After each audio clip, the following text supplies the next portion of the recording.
Pablo, light it up. I had to buy the Porsche when I was young. Trap. I had to buy the Porsche when I was young. Trap. Got it out the mud, all they ever wanted was a plug. All my niggas thugs, money coming, gotta get it up. What's up, sports fans? It's your man D back. Speak Your Mind Sports Talk. All right, check it out, man. Tank Davis, bitch made. Demetrius Andrade, unproven. Terrence Crawford, arguably one of the most hated in boxing. You know, there's some other guys that got a lot more, maybe more hate than Crawford. But he's definitely at the top of the list, top 5 hated in boxing. So, bitch made Tank Davis, unproven Demetrius Andrade, and most hated Terrence Crawford. For the love of sports, let's talk about it. All right, so guys, for everybody who was there with me this morning, D Donut Shop Jefferson in the morning, I talked about this Tank Davis situation then. How the fuck is blurry? Am I dirty or something? There it goes. All right, so I talked about this earlier this morning. Let me put this link in the chat because I got a couple of people who's supposed to show up. Aob's supposed to show up. Felix, some dude named Felix supposed to show up. We supposed to get some shit popping up here. They show up. They had a few choice words for me, but y'all know how that go. We got a lot of chat warriors out here. If they show up. I mean, Aobs is cool, bro. I fucks with Aobs, but this other guy, Felix, whoever, I don't even know the guy. He just showed up, popping off all kind of shit. I told him to come join the panel and let's talk about it. For the love of sports, let's talk about it. So we'll see if he shows up. Like I said, Aobs, no problem with Aobs. That's my man, 20 grand. But Aobs had a little bit of disagreement with what I said. If he come talk about it. I don't think I ever had Aobs on here before. Maybe he'll come on here today. So, who we got up in the building? Let's see, my man, Unbiased Boxing Talk. What's up with you, fam? Soccer Training Club, Gun Rights Mafia, Lay. What's up, Lay? B&B, my man, Black and Brown Boxing in the building. Oh, damn, my bad, Black and Brown, bro. I'm sorry, dog. I don't even really want to cross up guys like that. I will wait till you guys finish. What's up, Black and Brown? Kevin in the building. Chin Smoke. John Cable. Martin Machine Raider from LA. Iceman. Queen Lisa in the building. What's up, Lisa? Jackal Davis. Who else we got in here? Kevin up in there. Kevin, what's good with you? Gretna, what's up? Gretna. BJ Freeman, my man. What's going on with you, BJ? Let me see, John Cable up here, Marcelo Hernandez, my brother Lewis, Sports Network, my partner in crime, Cappy Don Luigi. What's up, Lewis? 1-2 Kid up in the building. What's up, 1-2 Kid? All right, guys. What's up, Black and Brown? My man, Bias. We are in this shit cracking. What's up, fellas? What's up, man? What up? So, guys, I'm gonna start off, straight out the gate with old Tank Davis here, right? So a couple of y'all might have caught it. What's up, Eric? A couple of y'all guys might have caught what's up? The D Donut Shop Jefferson in the morning. Talked about this a little bit, but I put bitch made up there. Let me put that. What's up, Gun Rights? Let me put that thumbnail back up right quick for a second. But I put bitch made up there for Tank Davis. That's right, bitch made. We already talked about that. And then, as y'all can see, I got unproven up there for Demetrius Andrade, which I did a live yesterday. We're going to speak on that. And then most hated for Bud Crawford. You know what I mean? We're going to talk about all 3 of these things and what I mean by that. First, we're going to start off with Sugar Tank Davis, though. Let's go ahead and crank this up with the Sugar Tank Davis discussion. Now, Ryan Garcia is straight bitching this man, bro. He punking the fuck out of Tank Davis. You see, Tank Davis did a whole lot of clout chasing. Carlisle Lomachenko, Josh Taylor, Devin Haney ain't fighting nobody but bums. He a bum. He does a whole lot of clout chasing, but he don't fight none of these motherfuckers. He didn't fight Burt Chull. He don't fight nobody. He talks about it. Floyd and them ain't putting him in there. Now you got a fucking prospect. Now Tank is a 3-time champion, 2 division champion. I don't give a fuck about the belts. It's all bullshit. We know that. But this is what he had. He's no prospect. He has a prospect punking the shit out of him, basically. And Tank Davis. Tank Davis has a prospect in Ryan Garcia punking him. And I mean severely punking Tank Davis. Because where are the videos with Tank Davis coming back at Ryan Garcia? Where's the videos with Floyd and Ellaby? You know, they're quick to put Tank in a fight that they believe is winnable. So, what's up with this? Let's make it happen. Tank ain't got nothing going on. Fuck. Nobody wants to see him fight Leo Santa Cruz. And I doubt that fat little fucker even makes 130. The Santa Cruz say he's not coming to 135. So what Tank got next if the Santa Cruz fight don't work out? Nothing. There's nothing. Go fight a prospect. He's supposed to be beneath you. Right? So, I'm biased. Start off with some comments, bro. What you think about this whole shit? Wait, come back to me, man. All right. Well, I'm gonna start off with my man Black and Brown. What you think about all of this, Black and Brown? Well, shit, I'm gonna go in on Tank, man. Since this is what we're doing this morning, I'm gonna go in, man. Look, what I think about Tank, I think Tank's a fraud. I think Floyd Mayweather knows it. I think Floyd's just trying to milk him for whatever money he can bring to the table. But as far as putting him in the ring with real killers, Floyd knows better. Floyd don't want to do that. Floyd don't want to do that. That's why you don't hear him talking back. That's why there's no response to the videos. They're just keeping it quiet because they know better. And they know that day is coming. Either they're going to have to go on record and decline the fight or go in there and fight and take the L. That's all there is coming, man. That's all there is to it. That's a fact, bro. I mean, I'm with you 100% on that. That's a fact. Gun rights. What it do? Oh shit, I got feedback. Sorry, hold up. All right, go ahead. Gun rights. What you think about that, fam? Shit, man, you already know, man. Tank can't fuck with nobody right now, man. We got to see him fight somebody. That Leo Santa Cruz fight, Leo just jumped up to 130. So is he going to fight him at 135 or 130? He can't make 130. You feel what I'm saying? He been missing weight at he missed weight at 135. So how is he going to make 130? But like I said, I'm not paying $79.99 for that fight, bro. It's just not worth it to me. But as far as right now, I like that energy that Ryan putting on his back right now. Yeah, for sure. I'm with you there. Eric, my man, my UK connection. What you think about all this, Eric? Yeah, what's good? I already told you this morning. Tank is under Al Heyman contract. He ain't allowed to mention Ryan Garcia's name. He can't do shit. Floyd don't want him to fight Garcia. Floyd don't want him to be better than him anyway. Floyd will not do anything that benefits Tank. Tank needs to, in order to even try to be the level of fighter or the star what they're making him out to be, his fans, he needs to leave Floyd. Because while he's under Floyd, he ain't getting there. That's as simple as that. Oh, agree? Yeah, man. I agree 100%. Now, I'll say this. I think Tank has the abilities to, fight, and I think he's good. He passes the eye test. However, he's not proving it. He's not fighting anybody. We're talking about him fighting a damn prospect right now, which is sad. He should be fighting his contemporaries like Tank and like Lomachenko, and he should have fought Berchelt already. But we're talking about him fighting prospects. That's how slow he's being moved. To me, he's the prospect himself with the belt, and I've been saying this for a while because the way they're moving him, he has one good win in Pedraza.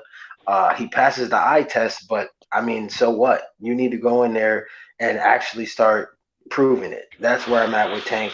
I can't, sugarcoat it no more. I'm not going to say he's a fraud or any. I don't know if he's a hype job yet, but it's looking like it. It's looking like he's almost there, to be honest with you. So Yeah, he needs to step it up. He does, man. And time is a wasting. Time is a wasting away for this kid, bro. And I think that look, motherfuckers can call it what they want. They want to call it hate or whatever. I think that it's highly unfortunate, bro. Because just like Unbiased just said, he passed the eye test. That's one thing about it. Like, I don't believe that any of us up here, I've never heard Unbiased. I don't believe I heard Black and Brown, Gun Rights Mafia, Eric. I don't think any of us has ever said he's a bum, he's a low-level fighter. We've never said that. We've just said that the motherfucker ain't doing shit, bro. He's not doing shit with himself. It's no secret. We all know what the deal is. It's fucking Ellaby. I'm not even really gonna blame Floyd anymore because it's clear that Floyd done pulled back, almost as if Floyd done given up on the kid, right? What is Ellaby? Ellaby's always saying this off the wall bullshit. Camp Ross, what's good with your fam? Ellaby's always saying this off the wall bullshit. They don't make offers, we make the offers, and then they send bullshit offers. I mean, clearly they're not trying to step this kid up. But what's the shame about this is going to what Gun Rights was saying, about Tank needing to do this and do that. Here's what's a shame about that, Gun Rights. Tank is the ex-champion. Tank is the two-time champion. Tank is the guy that's older. Tank is the guy with massive amateur pedigree.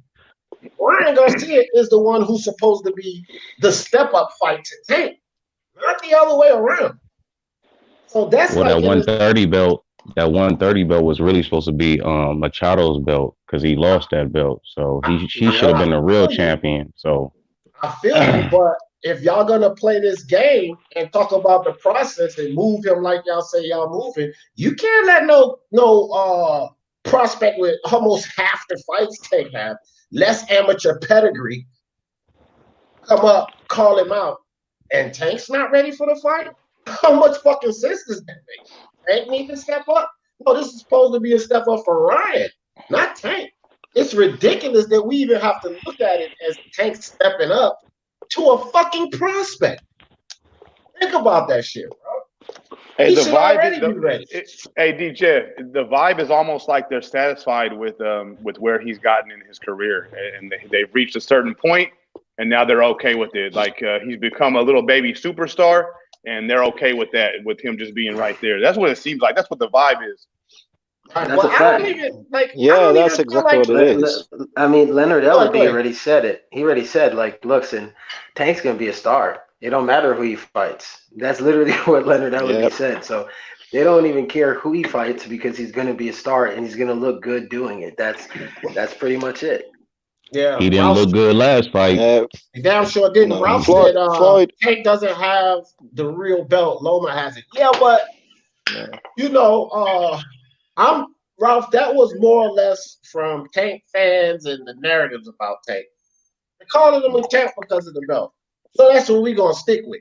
I feel the same way that you feel about all of these guys with either interim gold belts or whatever, silver belts or whatever. I feel the same way, but if his fans and the narrative is going to be pushed that he's a champion at another weight division, then that's what I'm going to ride with. If that's what they're saying, and if that's the narrative that you guys are pushing, then the motherfucker needs to fight. You know what I'm saying? He got to fight. And that's he's a two-weight world champion and hasn't fought anybody. They know what style to give Tank hell, bro. They know Devin Haney might box his ears off, and they don't want to put. So they know.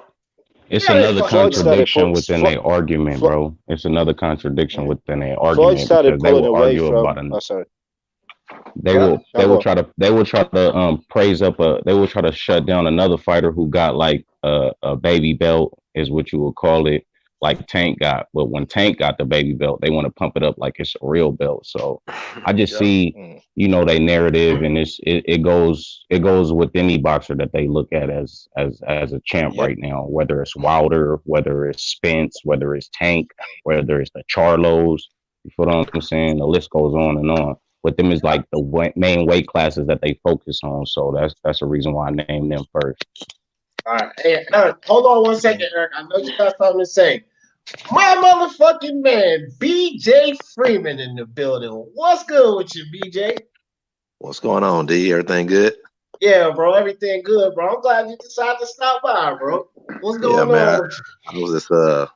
I was just chilling out and you ain't got nothing to do, so everybody's stuck in None the of us house. do, dog. None of us do. But so what you think about this dude, man? This kid. Hey, wait, Hey, real quick, go hold ahead, go on. ahead. Hey, BJ Freeman, that's the dude I'll be going back and forth with on Twitter. I'm not sure. BJ Yeah, BJ would know more. about Spence and Crawford ducking and stuff. Yeah. Yeah. Okay. Oh, okay. So we might touch on that topic today. Then I'm gonna give you that'll some work. Well, That'll smoke. we'll get on that, BJ, and unbiased, but I'm saving that motherfucking shit for last because we gonna smoke and cook Tank a little bit. Then we gonna move on to Andre. Then we gonna move on this bitch ass bullshit situation about Crawford. You know what I mean? Yeah, but BJ, on the Tank though, bro. I know you probably heard what we was talking about Ryan Garcia punking the shit out of him. What do you feel about this whole situation? Now, I honestly believe, man, that they are. See, Tank's way of looking at success is how much money he getting.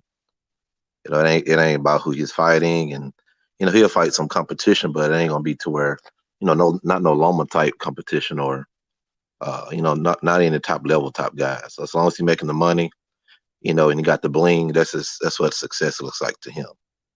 So I mean, he may be satisfied, with that, and as somebody said earlier, I mean, the eye test is clear. The guy can fight. He can fight. He can fight his butt off, man. But at some point, man, I would like to see him, get in the ring with the Lomas or those top tier guys and see what he can really do. So Hey, BJ. Hey, can I ask BJ a question real quick? Yeah, go ahead. Hey, BJ, you just described him and you said he was, more about the money. Would you consider that a fraud in boxing? I mean, most of the guys are after that, But when you're trying to be a great boxer, you're going to fight other great fighters. That's how you determine your legacy. But I'll say this, man. Really... He's like a couple fights away from being a hype job to me. Like he like if he's gonna continue to fight the guys from 126, then then I kind of have to label you as a hype job because there's no reason for you to be pulling them up to 135. You know what I'm saying? I just want to know why you didn't take that $7 million and fight Farmer. That's what I want to know. I want to ask him that question if I ever get a chance to meet him. I'm gonna ask him straight up, like, why you didn't take that $7 million for the Farmer fight if you felt like you can beat him and that was more money than you ever made. I just don't get it, bro. You can't bring that into logic in my perspective, bro. Right. And way more than they offered Farmer. Like, what the fuck? Y'all offered him too. What the fuck? Like, I'll say this though. It seems like PBC wants to stay on their own island. So it doesn't matter how much money they're being offered. And that to me, it's like, bro, I think you could beat Farmer. You should have took that $7 million and possibly, beat him. I didn't understand that neither, but it looks like his handlers don't want to even let him fight on another platform. And I think he's exclusively signed to Showtime too, I believe. Was that a unification fight? That was a unification. That would have been a unification fight, right? Yeah, it was. Oh, okay. Yep. Yeah, the problem they've got is they don't want to give any leverage to anyone else. PBC feel like if one of their fighters, one of the big fighters, go on to another platform, they're giving them leverage. Exactly. But you get if you win the fight, then you get the leverage. You go back onto your platform with another belt, and you become the star. So I don't understand this Al Heyman method. What they go on with? They don't want to give the other networks clout, in a sense. Yeah, but then so you take away you beat them. You beat their fighter. You take away the clout. Because people then want to, they then want to watch you fight. Right. Hey, let's get to the chat right there. Some interesting comments in the chat real quick, guys. Charles D said it might backfire. We seen this movie. Rigo was pressing Loma. We saw what happened. Only difference is Ryan ain't coming up 2 weight classes. Good comment, Charles D. No doubt. Like I agree with that. Gretna says, don't understand people's logic. Bud needs to fight somebody, but none of the champions. We gonna get on that. We gonna get on that. Let's save that for a second, Grantland, because that is a topic. Since we talking money, why did Garcia say Tank fight needs to be $80 on the zone? Where's the fame for that? Well, see, here's the thing. That's promoting himself, bro. And we already know. Fuck what Ryan says. We know who the PPV pushers are, who the pay-per-view pushers are. We know this, AOS. Who are the pay-per-view pushers, AOS? The PB fucking C, bro. So Ryan can say all of that shit. But those motherfuckers, you think they're not agreeing with that? They trying to put on a fucking $70 fight for any fucking pay-per-view they throw, no matter how worthless it is. So, I mean, what the hell? He can get flamed for that, but are we gonna fucking excuse everything and know it's on a paper chase? Ryan might only be saying that.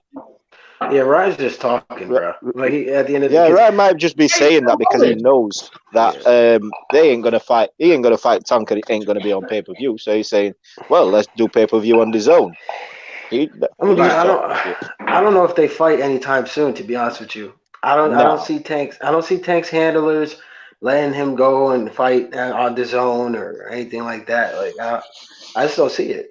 Me either. Augustus said going 12 with a past his prime Gamboa made him look bad. That's for damn sure, bro. It didn't make him look good at no level.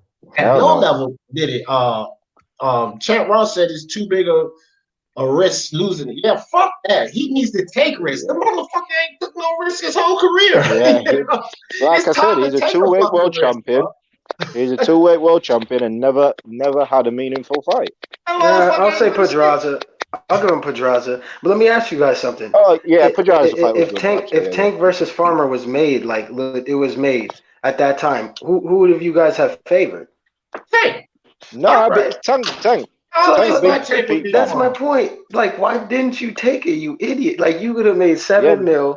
I don't get it. I just don't get it. I don't get it from PBC sometimes. I was picking Tank in that fight. Even the fights I'm favoring these guys in to win, they're not taking. I'm like, why? What? Why aren't you taking this shit? It just don't make sense. Real quick, guys. Real quick. Aob says no. Double standards. D. Give him flame. Okay, hold on for that. Brock, what's good with you? Let me ask one of you guys something. Is there anybody on the panel right now that wouldn't mind stepping down for a second so I can let Aobs jump up here? I'll step down, D. I'll step down, D. Go ahead. I'll go. All right, I'm gonna let y'all can come right back. I want to let Aobs. All right, go ahead, Black and Brown. Appreciate you, bro. Yep. All right, Aobs. Link right there in the chat for you. Click that motherfucking link and come talk to the fucking panel, my nigga.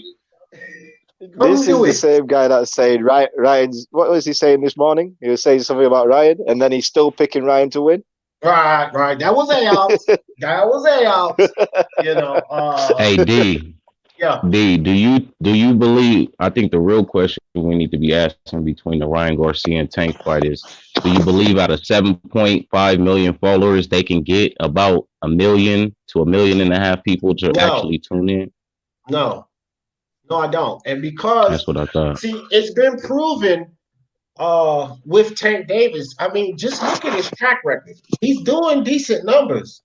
But if his numbers was anywhere close to his followers, he would have been a huge star by now. Huge star by now. That's what I said too. His numbers are nowhere fucking close to his followers. So I don't pay attention to all of that social media following shit because it's not going to translate to what his numbers are going to be in boxing. It's not going to happen. It hasn't been. Yeah, that's what his fans was trying to push. That's what his fans be trying to push and shit. That's why I PBC fans do that. In order to get the fighter crowd, they go to the social media. That's the only reason why he's the A side. He's got this many followers. Like, no, he's not the A side in boxing. When it comes to boxing, he don't put on bums on seats. I'm gonna be honest. That's how it works. I'm gonna be honest, man. I do think that fight could reach at least 800 to 1 million pay-per-views, depending on who they fight. Like if Ryan fights Linares. He has another meaningful fight, and Tank fights I don't like it. Leo Santa Cruz is Mexican versus black. I think it'll do some decent amount of numbers. That's like a starting point for his pay-per-views. I think Ryan most likely will be the person to bring majority of the viewership and buys anyways. So Tank, if he starts now, fights Leo, then has another meaningful fight, I believe that fight can actually generate almost close to $1 million. Right. Yeah, because if he fight Leo at the Staples Center, Ryan also got a big fan base within the Southern California, Mexican fan base. So if he fight back to back, that first fight with Leo could bring in a little bit of fans that really don't know about him into that second fight with Ryan. So I do see what Umbaya is saying. It could reach that. That's the reason why I asked that question about the followers. It's not so much about the narrative. Is just about that I know that these two young motherfuckers got a lot of people behind them expecting for them to be a star. You feel what I'm saying? So I think Ryan will probably be the one bringing in most of the viewership and buys when they do fight. Right. So real quick, guys. AOBs, I was getting ready to let you in, but it said disconnected the whole time. You probably got to get in a better space, but I got that spot open for you, dog. I see you jumping in the backstage, but it never connected. So AOB said. Can you just say? I was getting ready to read it. So AOB said, so Garcia cloud chasing. Got you. Now, I was going to talk about that, right? I was actually going to talk about that. I think that there is a little validity to this. Okay? There is a little validity to the fact that Ryan could be cloud chasing. And I'm going to tell you, here's the perspective on that. Like, we all know that Floyd and Ellerby's not going to put him in any serious fight. We know this. So Ryan and them got to know this as well. So if Ryan is basically poking a bear that ain't going to fucking bite him, I mean, some people might look at that as clout chasing.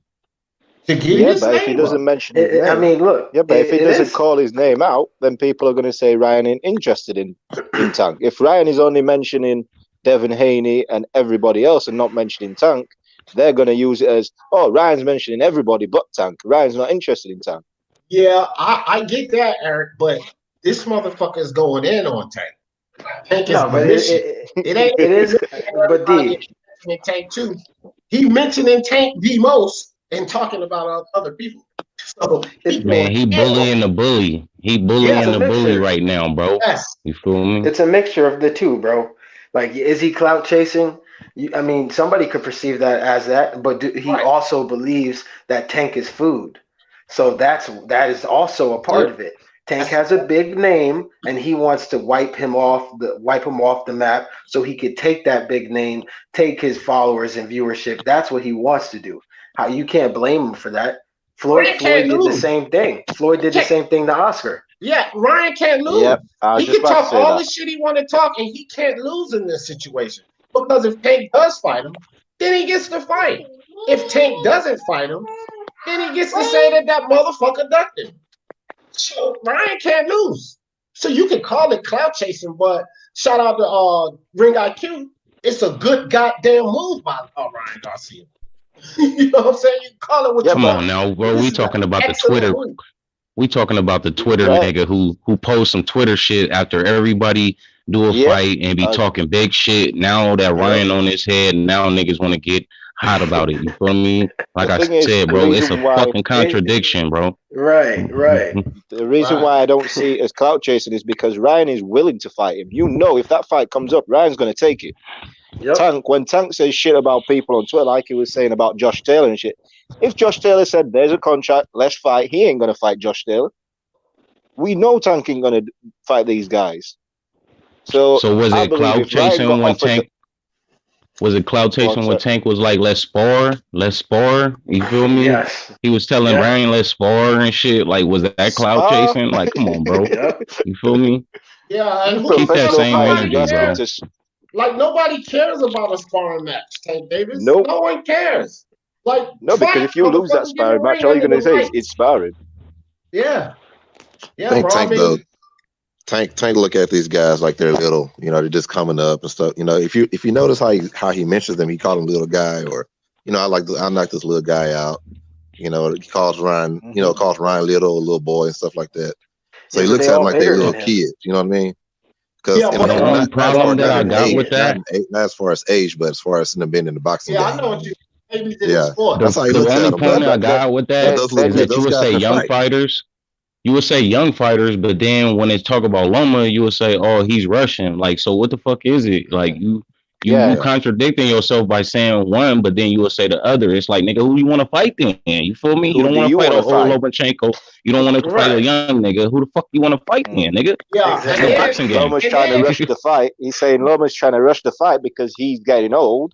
And then when right. Ryan and that one's fight, oh, these are too young. These are too Yeah, young. but he They ain't said, done look, shit. he'll say But then Loma's let's trying to talk rush him about because he's old, but then he'll fight an old ass Gamboa. Gamboa, Come right? on, bro. Yeah. But then let's talk about the fact that the Russian of the fight. What the fuck is Teofimo doing?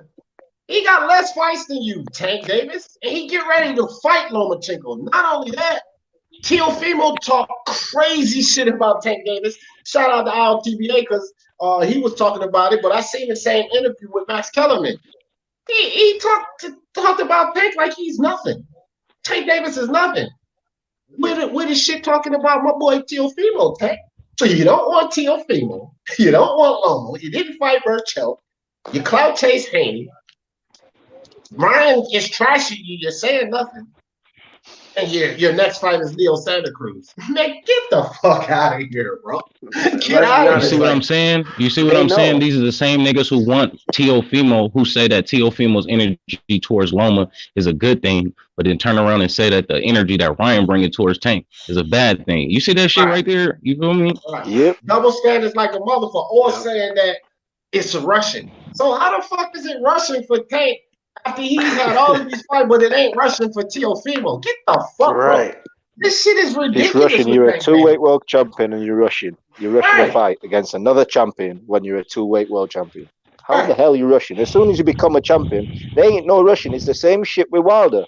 You became a champion. Oh, we don't want to rush him. We want to take our time. No, Right. you're a champion. Fight other champions. It's simple as that. Shit, nobody told that to Fernando Vargas. That dude started fighting whoever once he became a champ.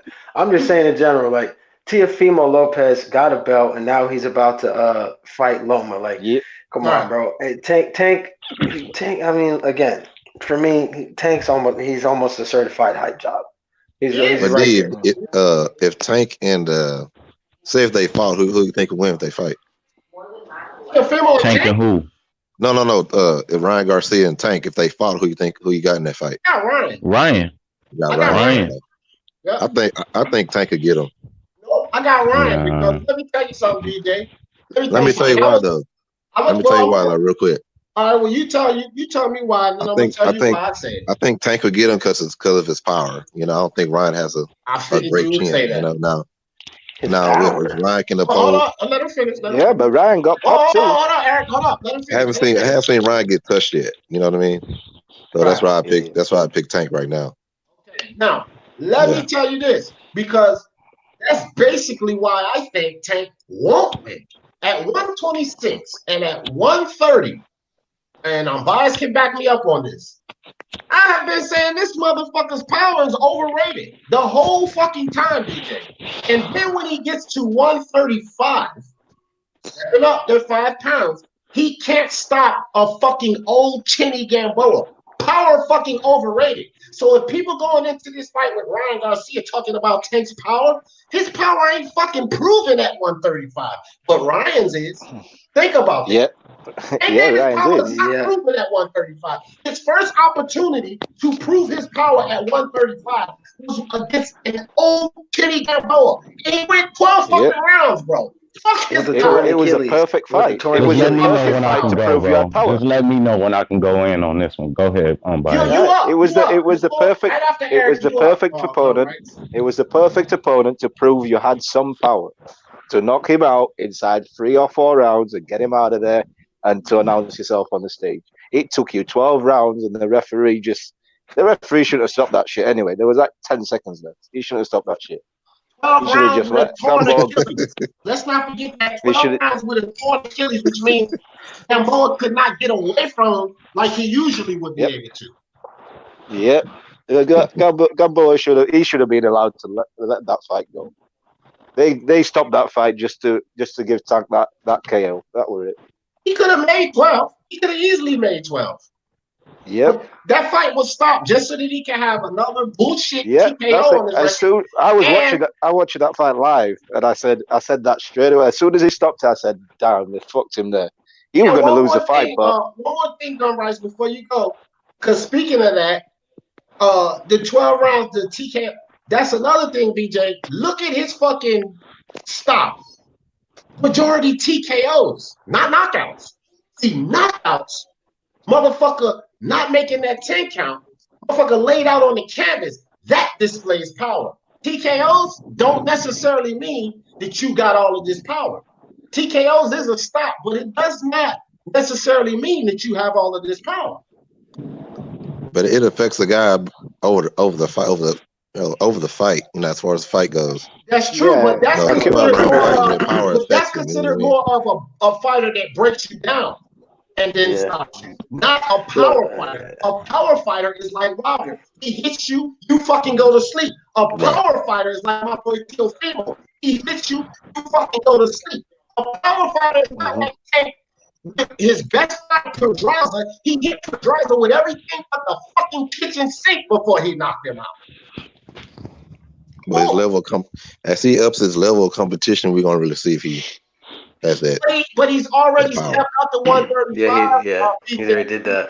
Stop a 130 Yeah, so I mean, at 135, his power is not elite. It's not.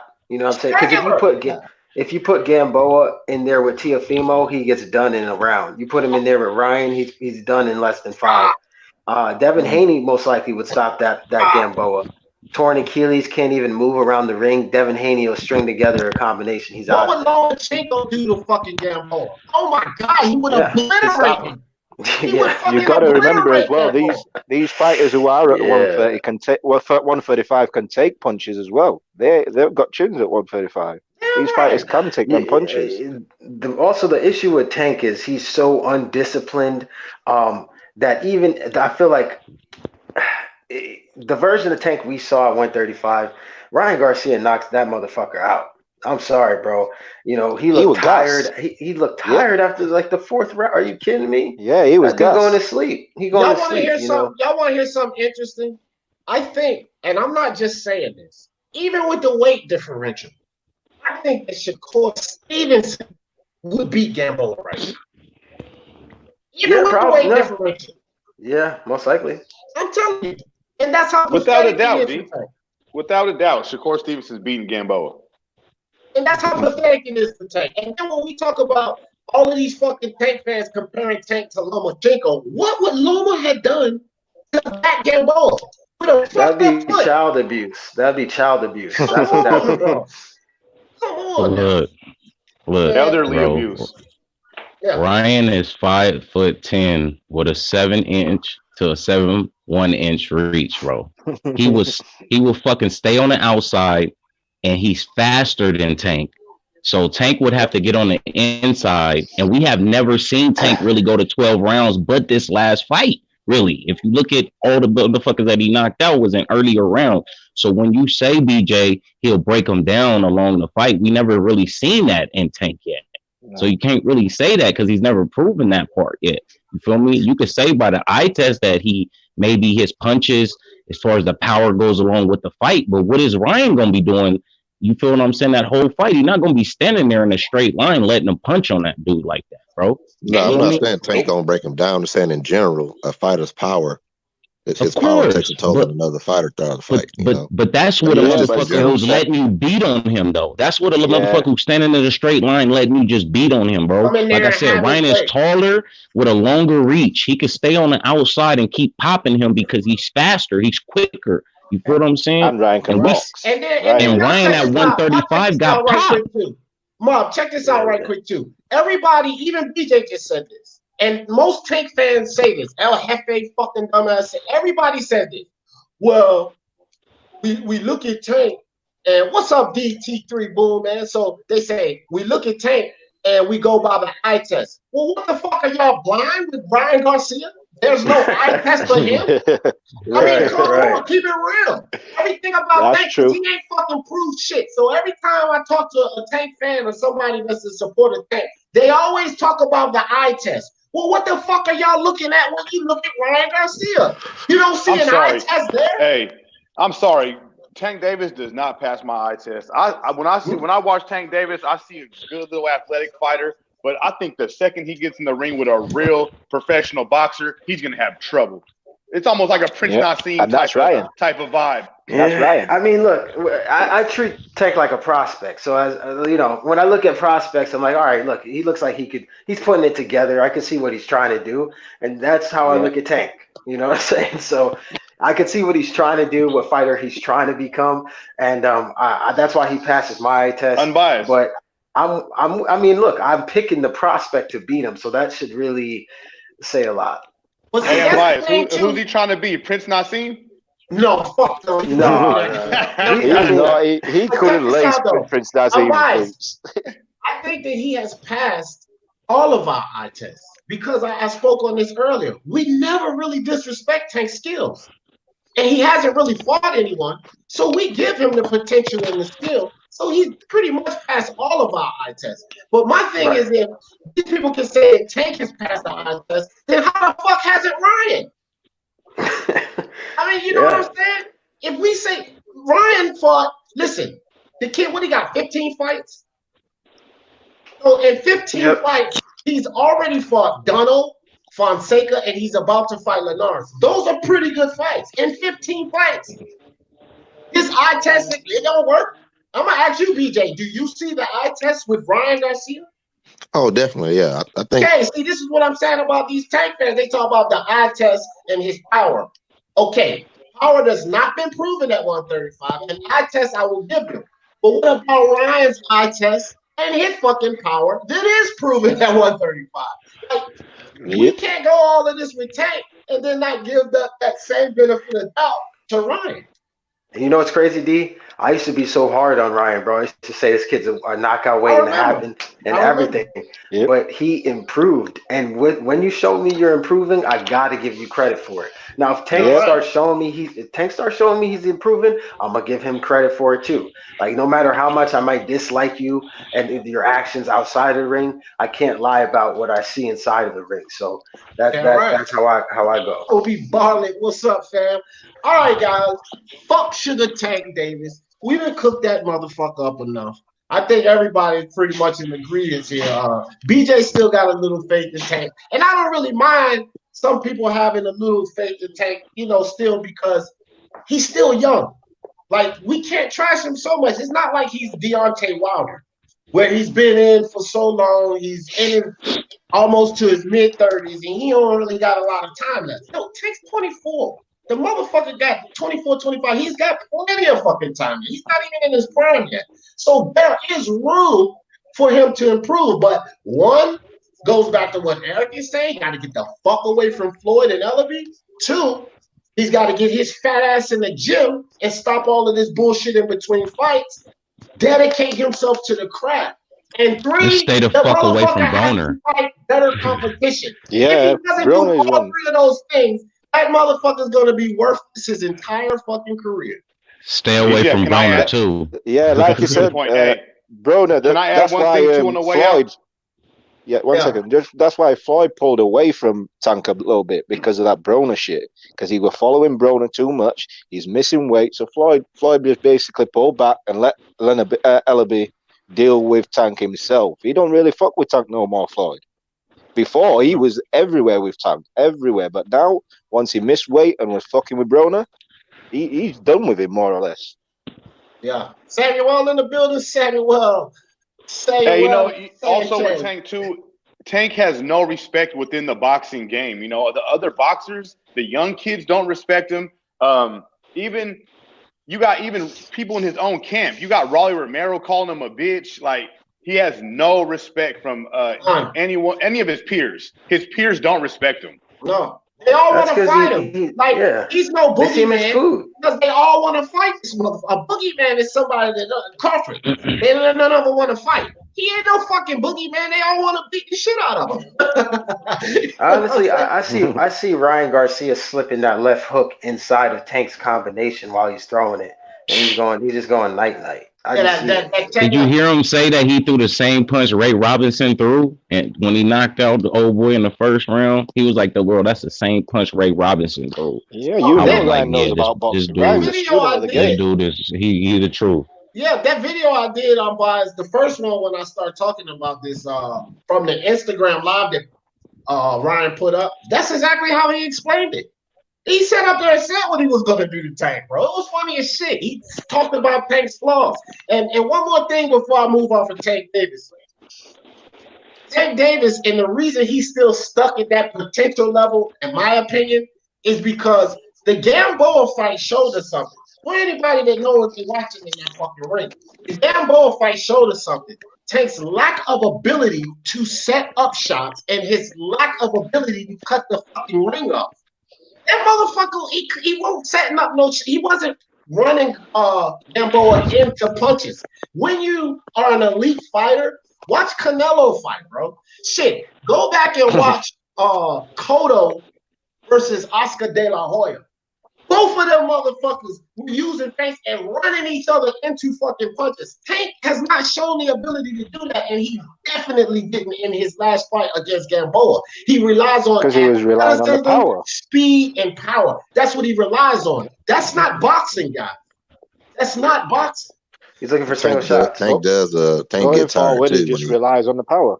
He's fat and lazy, BJ.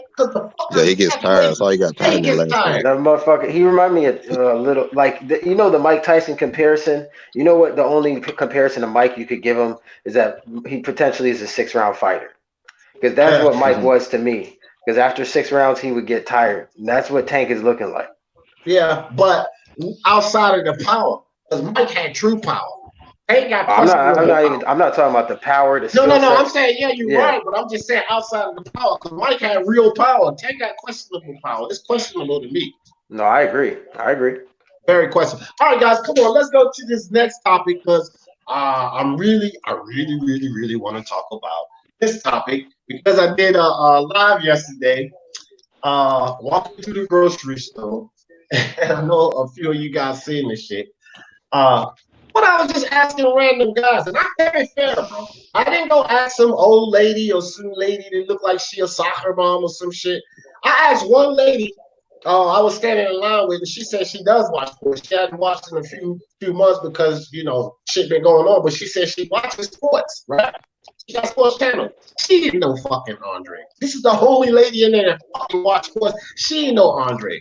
The only guy in that fucking grocery store that knew who Demetrius Andre was a fucking YouTuber, bro. And he talks boxing on YouTube. Everybody else, and I asked guys that look like they might be involved with sports, they know something about sports. Nobody else fucking knew him, bro. I had this one guy in line with me that has Box Nation. He got Box Nation, and the motherfucker didn't know who Tank Davis was. Andre. And then so we sit there, we talking, and I immediately asked him, I said, how about Canelo? Oh, yeah, I know who Canelo is. I'm like, bro, what the fuck? Nobody knows this fucking guy at all. People don't know it. Y'all go check that live out if y'all didn't see it. It's like I seen it. Title. I said something about who actually knows Demetrius Andrade or some shit. Well, bro, I'm walking through the grocery store. I'm just asking random people and random guys, men, because the thing with combat sports is the fan base is male dominated. So I'm not going to go in there and play unfair and ask a bunch of ladies or kids or something. No, it's male-dominated men. So I asked the men that looked like they was, and nobody fucking knew the guy, bro. No. And then people want to say that Canelo is ducking him or he deserves the fight. Well, listen, if you're virtually unknown, if your best fucking win was Vanis Monterosen, how the fuck are you worth the goddamn fight? And then people want to talk about, hey, I hope you still in the fucking chat. And this guy fucking Felix, which he ain't even showing up yet.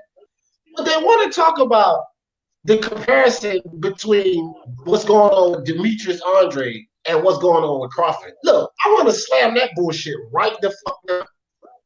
Demetrius Andrade don't measure up to Crawford. When Crawford arrived at 147, fuck that dumb shit Spence was talking about. Spence is my guy, and he was talking some dumb shit. But the thing is this, when Crawford arrived at 147, he arrived at 147 as a 4-belt undisputed champion. He walks in deserving the fight. I don't give a fuck what no one says. He's an undisputed champ. So he walks into 147, basically, in my opinion, deserving the fight with any of the champions.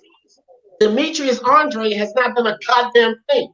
So how the fuck, and he won that belt off of a vacant time. How the fuck does that give him makes him deserving of the fight with Canelo? It don't work that way. And how the fuck does that compare him with Crawford? Nah, Crawford has done a lot. One second. Nah, 1 second. You can't do that to him because it's not his fault. Because Billy Joe done failed that test. So that vacant title, that ain't his fault. Hey, Eric, let me stop you right there because this is something. That's one fight. I know. Hold on. This is something. No, that's the only fight. Because I got into a YC over this. I'm sick and tired of hearing that bullshit too. See, I the narratives. Fuck the bullshit about Deontay is not his fault. Andre is not. Fuck that, bro. D, you're breaking up. You're breaking up. Yo, D, you breaking up. Let me cook on this real quick, man. Because look. Now a lot of people, and I'm not gonna say any names, but a lot of people, right? They have always hated on including me. Have always said Deontay Wilder's resume is bad, and this was at the time that AJ versus Wilder was supposed to happen. A lot of people were saying Wilder's resume is horrible. Look at his resume. Nobody knows him. Not deserving of the fight. These are the same people, a lot of them, that are saying Andrade deserves the fight. Right? So a lot of people just don't want to be consistent. And then when you look at Andrade's career, his career choices is why he's not a big name. At the end of the day, It's all him. He turned down the Jamel fight. Okay. Dervianchenko fight. He could have fought Korobov already. He got that noise. Whoever got that noise in the background, bro. That's just in the way. Go ahead, Obama. So could have fought Korobov already. There's a plethora of names he could have fought that was on the table that he could have fought in order to be that name. He just didn't. He decided not to. So at the end of the day, the only person he really has to blame is himself. You know what I'm saying?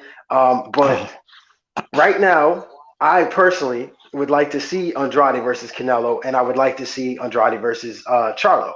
However, when somebody says neither Charlo or Andrade are deserving of a Canelo fight, I am of understanding of what they're talking about. Canelo's legacy is already sketched in stone. The guy technically is already an all-time great Mexican fighter and potentially just an all-time great in itself. We're really breaking it down. He's competing with the other all-time greats right now when it comes to resume building. And that's why he went up in 2 weight classes and fought a Kovalev. That's legacy. Beating Andrade or beating a Charlo is minuscule in the sense of that. It really is. So does he need both on his resume to solidify who Canelo is already? Hell no. Canelo doesn't need either of them. Should he put them on his resume and become undisputed? For sure. Right. Well, look, guys, let me cook real quick. Hold on, Eric. I'm gonna let you go after this, bro, because I gotta cook on 2 things. I was getting ready to say something before I start breaking up, and it has something to do with what you was talking about. But I'm gonna clear all of this up with Gretna's comment too. That's not the reason Canelo not to fight Andre, because when Canelo fought Floyd, I didn't know him. Fraud G ducked and waited for a Canelo fight. Champions are supposed to fight champions to me. Okay, so first, with what you were saying, Eric, about the whole, Demetrius Andrade deserving of the fight and all of this type of shit. Let me tell you something, bro. And this goes along with what Gretna is saying too. Champions are. Nah, I never said he was deserving of it. Oh, okay. All right, good. No. Look, because he ain't. But no, I just picked up on the belt situation where how he got his belt. That was it. And so for Gretna, with this champion supposed to fight champions. I agree with that. But what the fuck is Canelo doing right now? He's fighting champions, bro. After these next 2 fights, it'll be 6 champions in a row. What the fuck is Andre doing? Fighting no champions. And if the motherfucker talks about 168, it's 3 champions at 168 that will not duck his fucking ass. Because I can very fucking tell you that Caleb Plant, Jose Benavidez, and Smith will sign the contract fucking immediately.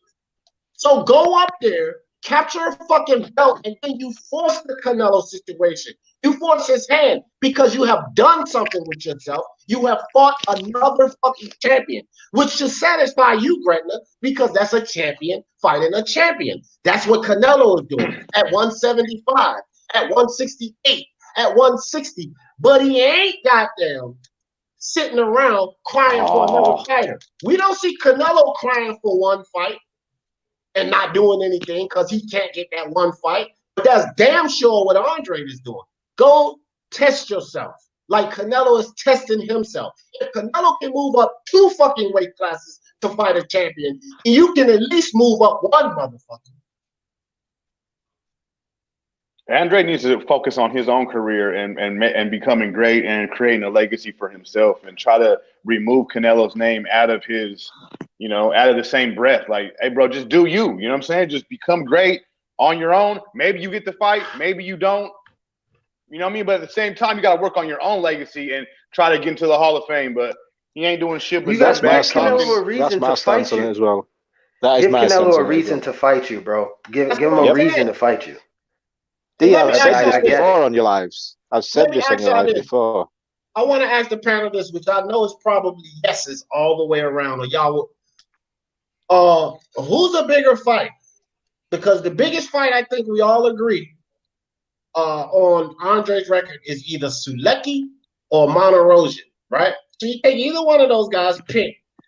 What's a bigger fight? One of those guys or a fucking champion at 168? Champion at 168. Exactly. Well, it's easy. But see, the only fights that are there for him at 168 are Eddie Hearn's guys, which is Callum Smith and Billy Joe Saunders. And I think Callum Smith is way too big for him. He's too big for him. Black and Brown. Yeah, I agree. Why isn't Benavidez or Plant there for him? Because he can't even get a fight. He can't get a fight. Because they're not going to do that. They're not going to work with PBC. It's just not going to happen. No, PBC will let them go. PBC will run the fights that they think are winnable, bro. And they will. They would do that. Hey, well, then Eddie Hearn ain't putting them out there, D. They'll go to the other side when the fight is fucking winnable. They'll do that shit. Hey, well, then D. Eddie Hearn ain't trying to lose that belt. That's the only reason. Because Eddie Hearn knows. I've seen interviews where Eddie Hearn downplays Demetrius Andrade, where he brings up his age, where he rolls his eyes. I've seen it, bro. Black and Brown. He used to shit on Andrade. People forget about that. He still does. Hold on, guys. Hold on. I gotta slam this shit. I gotta slam this shit right now. I hear what you're saying, Black and Brown, but fuck all of that. And the reason I say that is because Eddie Hearn is Andre's handler, right? Yeah. Floyd Mayweather and Ellaby are Tank's handlers. And he ain't getting no fucking slack. So I ain't giving Andre no fucking slack. Oh, no, it ain't no slack. It's on Eddie, too. It's on Eddie, too. It's on Eddie. It falls on Eddie, too. Yeah, it can be on Eddie, but I'm talking Andre right now. Just like when we talk Andre's already said. I don't put it on, when I talk Tank Davis, I don't put it on Floyd and Ellaby, even though we know that's a huge problem. I put it on Tank Davis because he's a grown fucking man and he's got to wear it. Same with Andre. And this is the thing, right? This is the thing as well, right? Andre said the only reason why he'd go up to 168 is to fight Billy Joe. That is the only fighter he said he'll go up to 168 to fight. He's done that. So he ain't interested. He ain't interested in anybody else. People are putting heat on Canelo to fight Andrade because Charlo turned down that $7 million offer. If Charlo never turned down that $7 million offer, nobody would even be talking about a Canelo versus an Andrade. Exactly. And that's a fact. Hey, and that's where my opinion comes in. Like, if you're going to blame somebody, if you're going to throw heat somebody's way, it shouldn't go Canelo's way. It should either go back on Andre, like D. Jeff is saying, and if you're going to try to blame somebody, then it's got to be Eddie Hearn. Those are the two people to blame. That's it. That's my point, D. Jeff. That's facts. Okay. So guys, let's do a little rotation here. I got my man DT3 in the back. I got 1-2 Kid in the back, and I know they got some real good bring shit him to in. say. I Hey, can't. bring him in, brother. I Bring need him two in to off I'm the gonna step hop bench. down. off. I'm gonna hop off. I'm gonna hop off. Yeah, I want to hear all I'll the hop off votes, too, D. Hey, BJ didn't even touch this topic yet. Yeah, All yeah, right. BJ, you stay on, BJ. You stay Yeah, on. as far as Andrade, I think he's a Yeah, great fighter. D. I think I'm he's gonna drop he's off a D. No, we got enough to stay on, Eric. We got enough. Go ahead, but BJ. yeah. As far as Andrade, I think he's a good fighter. I think he has skills. He just needs to up his competition as well. I haven't really seen him fight a top guy that's going to challenge him. Like a Canelo or a Danny Jacobs or somebody like that. I haven't seen him Monterosen fight. and fucking Selecki. And ain't nobody gonna sit here and tell me that Monterosen and Selecki are higher level of competition than fucking Pedraza. Yeah, 'cause Nah. I'm not really Hey, big on they're not. Andrade. They're I'm not. not really big on him, but I Thanks think he for can fight though. fucking Jose Pedraza. Demetrius Andre's 2 best wins are less than a Pedraza. Yo, and I had no idea that Luke Keeler was a voluntary defense. Like he chose that guy to fight. Like, are you fucking kidding me? Yes. Just like Charlo fucking bullshit ass chose Dennis Hogan to defend again. Like Right. these guys are fucking worthless, bro. My man DT3 on the panel. Who else got 1-2 Kid? What's up with y'all, fellas? What's going on, D? Appreciate you coming through. So 1-2 DT. Whichever one of y'all want to go first. I know y'all got to do some cooking on this right now. I'll let DT go first. Is he there? Yeah, I'm up here. Man. I just walked up in the house. But I got a different opinion about Bubu Andrade. I mean, I agree about his resume. I agree about, he ain't fought nobody. His biggest name is Monterosen. That's the biggest name on his resume. But I do feel now that the Charlo Andrade fight is a 50-50 fight. But I do think Andrade needs to get a little more credit because people forget that he was the only person that was willing to fight Billy Joe when Billy Joe was Billy Joe. You know what I'm saying? When he was the only one that was actually going to step up and fight him when nobody was quick. Even Canelo wasn't ready to step up and fight a fighter like Billy Joe because I think Billy Joe reminded him of a Sunday Lara. You know what I mean? And he didn't want to go through that again. So I think he was trying to do everything in his power to avoid Billy Joe Saunders, in my opinion, speaking on Canelo Alvarez. And for Bubu Andrade to be the only dude to be willing to step up and actually make that fight happen, you got to give dude his respect for that because he still was willing to fight the best dude that was out there, that was willing to fight him. Because at that time, we already know the Charlos wasn't going to fight him. They wasn't trying to fight him. But now, because of where he's at in his career, I think he's pricing himself out, though. I think that's what he's doing now, and I think that's where he's fucking up at. Is trying to price himself out, trying to make himself be bigger than what he really is, and he really ain't done enough. And I do agree with what Unbiased said that he needs to fight a guy to prove and still earn his way, even though he's still a world champion. But the way the game is going, he still got to fight somebody to really make a stake for his claim in the middleweight division. Right. So, but I just don't think people should be as hard on him as hard on him. That's all. Okay, Boom. Let me ask you this, bro. Let me ask you this. Put yourself on mute right quick. You got feedback. But with that line of thinking that we shouldn't be so hard on Demetrius Andrade, I want you to take a step back into history. Just a little bit. And that step back is before Terrence Crawford moved to 147. Before Crawford. Okay, so let's take it to when Crawford was not at 147. Errol Spence was willing to fight every fucking one. He was willing. He was willing to fight the Thurmans. He was willing to fight the Porters. But he didn't get the fights. And nobody gave him fucking credit. Nobody gave him benefit of the doubt. But now because Andrade is willing but not fighting, we supposed to give him benefit of the doubt? That's bullshit. He's got to prove it, bro. And also, can I just say, DT3, when did Canelo duck Billy Joe Saunders? Because, correct me if I'm right, Triple G didn't fight Billy Joe Saunders and instead fought Canelo. Then they had a rematch. and then Canelo went to 168, and around that time, Billy Joe Saunders popped for whatever nasal spray, and then after that, he fought Danny Jacobs, and then he moved up and fought Kovalev. I didn't say he ducked him. I No, you said said he no, avoided him. I just said they weren't trying to fight. And when I think when Billy like probably right around one time when Billy Joe was fighting like David Lemieux when he was fighting those guys, when he was good, like Billy Joe was good. He was a top guy. With nobody trying to fight him at the time.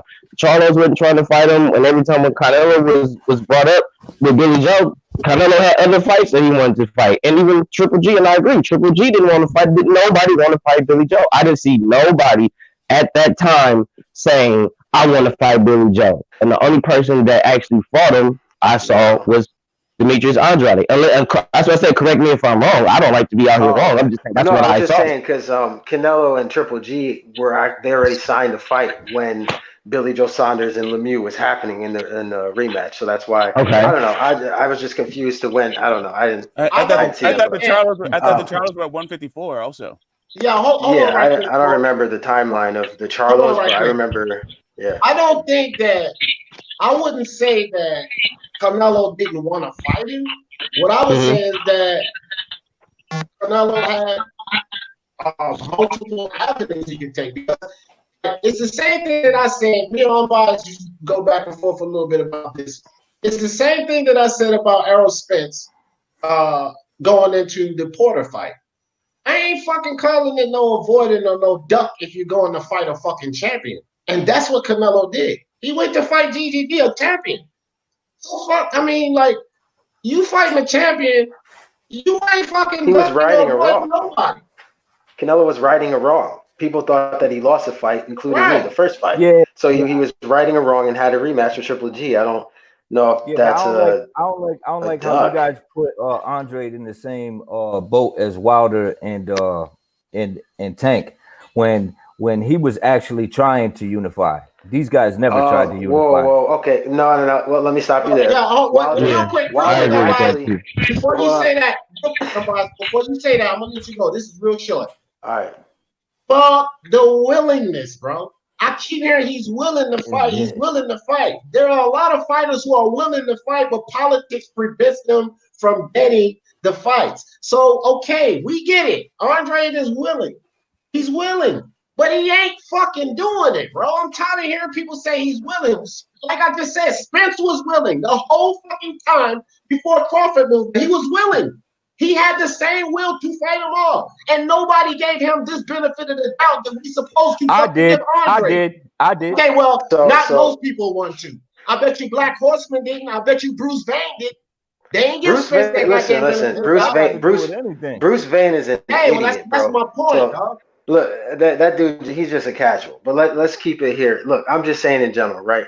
Look, the reason why you can compare Andrade to Deontay Wilder, Wilder actually sent contracts to Parker to try to unify, right? We do know that, right?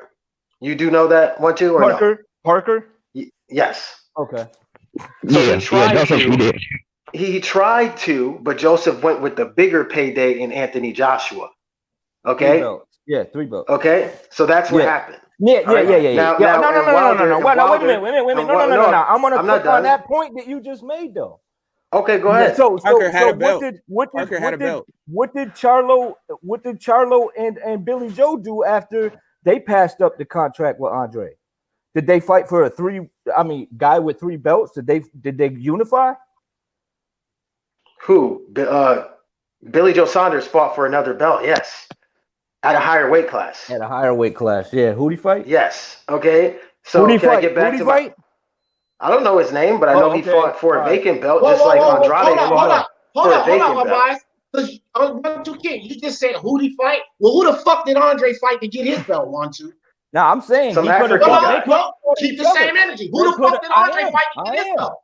No fucking body. They both had a bigger name, but it wasn't. My point is he ain't fight nobody to get his belt. And then y'all want to downplay it and say so it's not. But my whole point is it's not Deontay Wilder's fault. It's not Deontay Wilder's fault that Joseph Parker turned the fight down. Correct?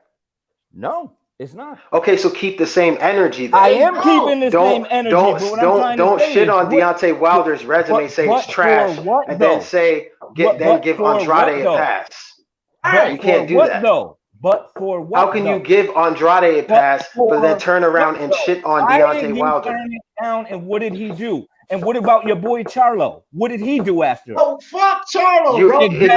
Okay, look, this is no. Hold on. Andrade, you better hold on. Go I ahead. want to see just as many videos on Charlo. I want to see just as much hate. I want to see all that shit. Okay, hold on. Y'all ain't Let me get him real quick. Hold on, real quick. I have an answer for that. 1-2 Kid, go fucking watch the playbacks because we have flamed the fuck out of Charlo. I even have videos flaming Charlo. The only thing y'all doing now are paying attention to the present videos. Exactly, but y'all still stuck on Andre. Y'all paying attention to the present videos because we're presently flaming Demetrius Andrade.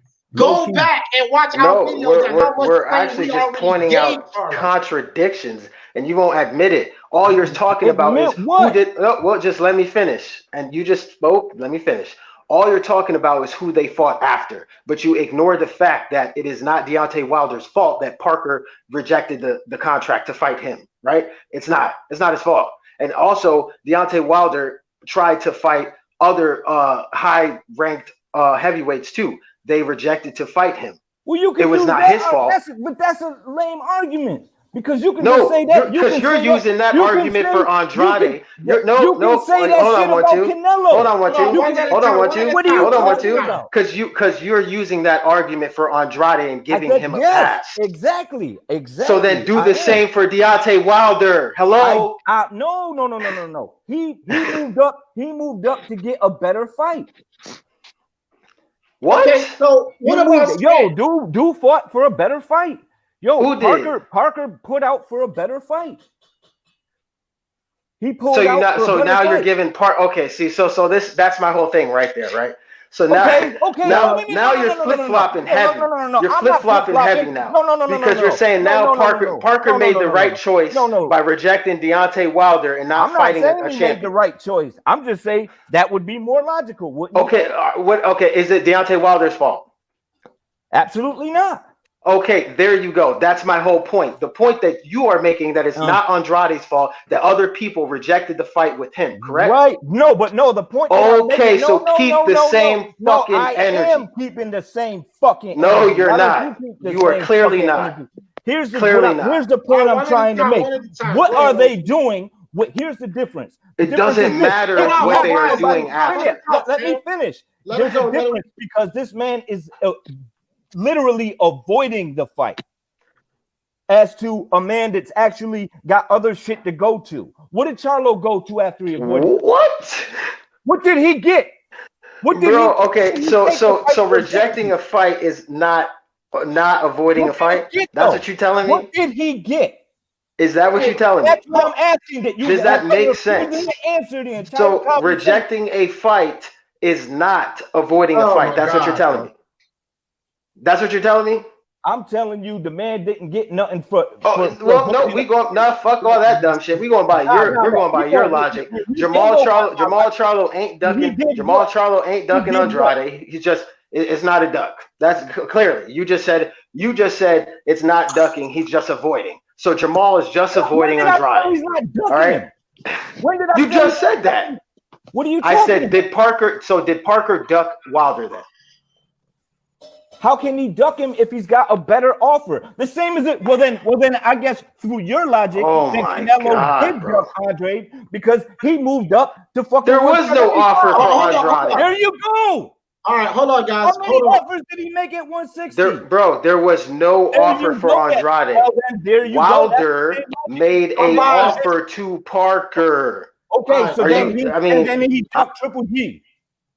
Guys, I did not want to mute y'all, but please, y'all go one at a time, bro, because that shit ain't never gonna get nothing done if y'all keep cutting each other off. D, I'm actually hop off, man. I gotta get to something real quick. All right, do your thing. Thanks for coming on, BJ. All right, brother. All right. Go ahead, y'all. Go ahead, guys. I unmuted y'all. I just want y'all to let each other talk. I get it. I'm just saying the only My thing. bad, unbiased. I thought I muted you. I see what unbiased is saying. I'm just saying it seems like the guy tries to get a fight, and then these guys ain't really doing nothing afterwards. Like if you do take a Charlo, for instance, he didn't do anything after the fight. Okay. Well, let me ask you this right quick. Let me ask you this right quick. Can I rebuttal? Because he's coming at me, D. So let me rebuttal. Okay, go ahead. Go ahead. I'm just saying because what 1-2 Kid is saying is what they did after that completely is okay if they rejected the fight. I don't think that's true, right? Because then if that's the case, then Canelo can never duck an Andrade or Canelo can never duck whoever. So if that's the case, that's not the case that I'm trying to make about Canelo. I never said that fucking Canelo was ducking Andre. I've never said that ever. He's out there getting championships. He's doing what he got to do. 1-2 Kid. This is what you keep doing, though. You didn't say that, but this is what you keep doing.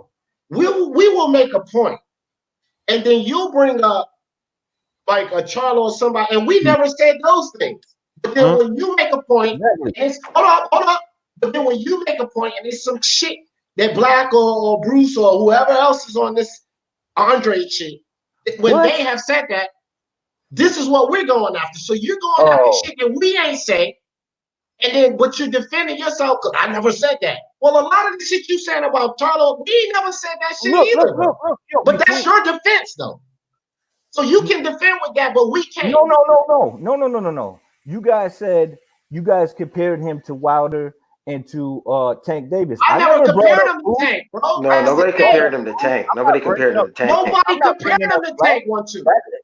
I said Wilder. I'm down with Black. You know what I'm saying? But we don't agree on everything. You know what I'm saying? And so to put me in that same category. That's like I don't know, man. And then to bring up Bruce, like, hey, why y'all bringing up Bruce? What you saying? Bruce is just stupid. I don't know why. You're not getting it, bro. Because what you saying is the same thing. You're saying that you never said this, and I did that. Right. But ain't none of us never said nothing about comparing them to Tank. So basically, you're doing the same thing that we're doing. No, what you just said earlier in the live, you said the same way Tank Davis is going through this and his handlers. You know what I'm saying? And you was comparing it to Andre, and I'm like, but he wasn't. Yeah, but that was just to blame Eddie Hearn. That was it. That was what I'm just trying to say is. Also, I have to say this, right?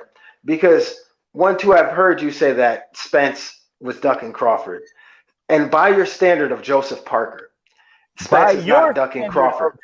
Spence is not ducking Crawford because Spence and not fighting Crawford fought Porter on a pay-per-view.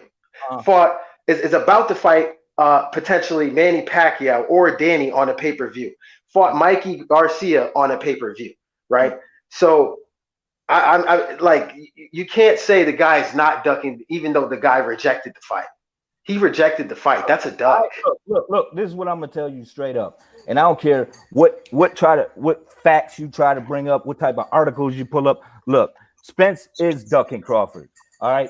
And I never said Canelo was ducking Andre. I never even knew that a fight between them two would ever fight. I mean, what happened? But motherfucking Billy Joe Sanders popped. Okay. Right? Okay. And Charlo did ducking. So that's what I'm saying. How many people have to say that Spence is not ducking Crawford for this narrative to change? Crawford has come out and said Spence isn't ducking Crawford on multiple occasions, and we still talk about how Spence is ducking Crawford. Yo, fuck all that. Look, fuck all that smoke before you come up here with this fucking PBC defense. Because I was on the Spence side of things. I have debated unbiased probably 30 times over this bullshit. What's that got to do with what Crawford said? Smoke, I'm going to put your ass backstage. Let me finish. I have debated so many times before the Porter fight. But when you fuck everything around Spence, when Spence comes out of his own fucking mouth and basically tells me and the rest of his fans that after he takes that belt from Porter, it's Crawford next. Hold on, D. D, what'd you just say? Hold on. and then after the fucking Crawford fight, he doesn't even fucking mention his name. It's a fucking duck, nigga. Yo, but D, what did you just say? What did he fight Porter for? No. Oh, okay. And then what did Parker fight AJ for? And that's why 1-2 doesn't consider it a duck. Belt, okay, so therefore Spence never ducked Crawford using 1-2 logic. Never. There you go, buddy. Prior to that unification. No, that's the sequence of what happened. AJ Wilder offered Parker a unification fight. Parker went to Wilder's fight, and the guy that Wilder was fighting got stretched. Okay, right in front of him. In the career of them trying to fight each other once. That's what I'm talking about. Hold on, y'all two, because I want Smoke to answer this. Like, if Spence says it himself, Smoke, no narratives, no listening to other videos. What I just said came out of Spence's mouth.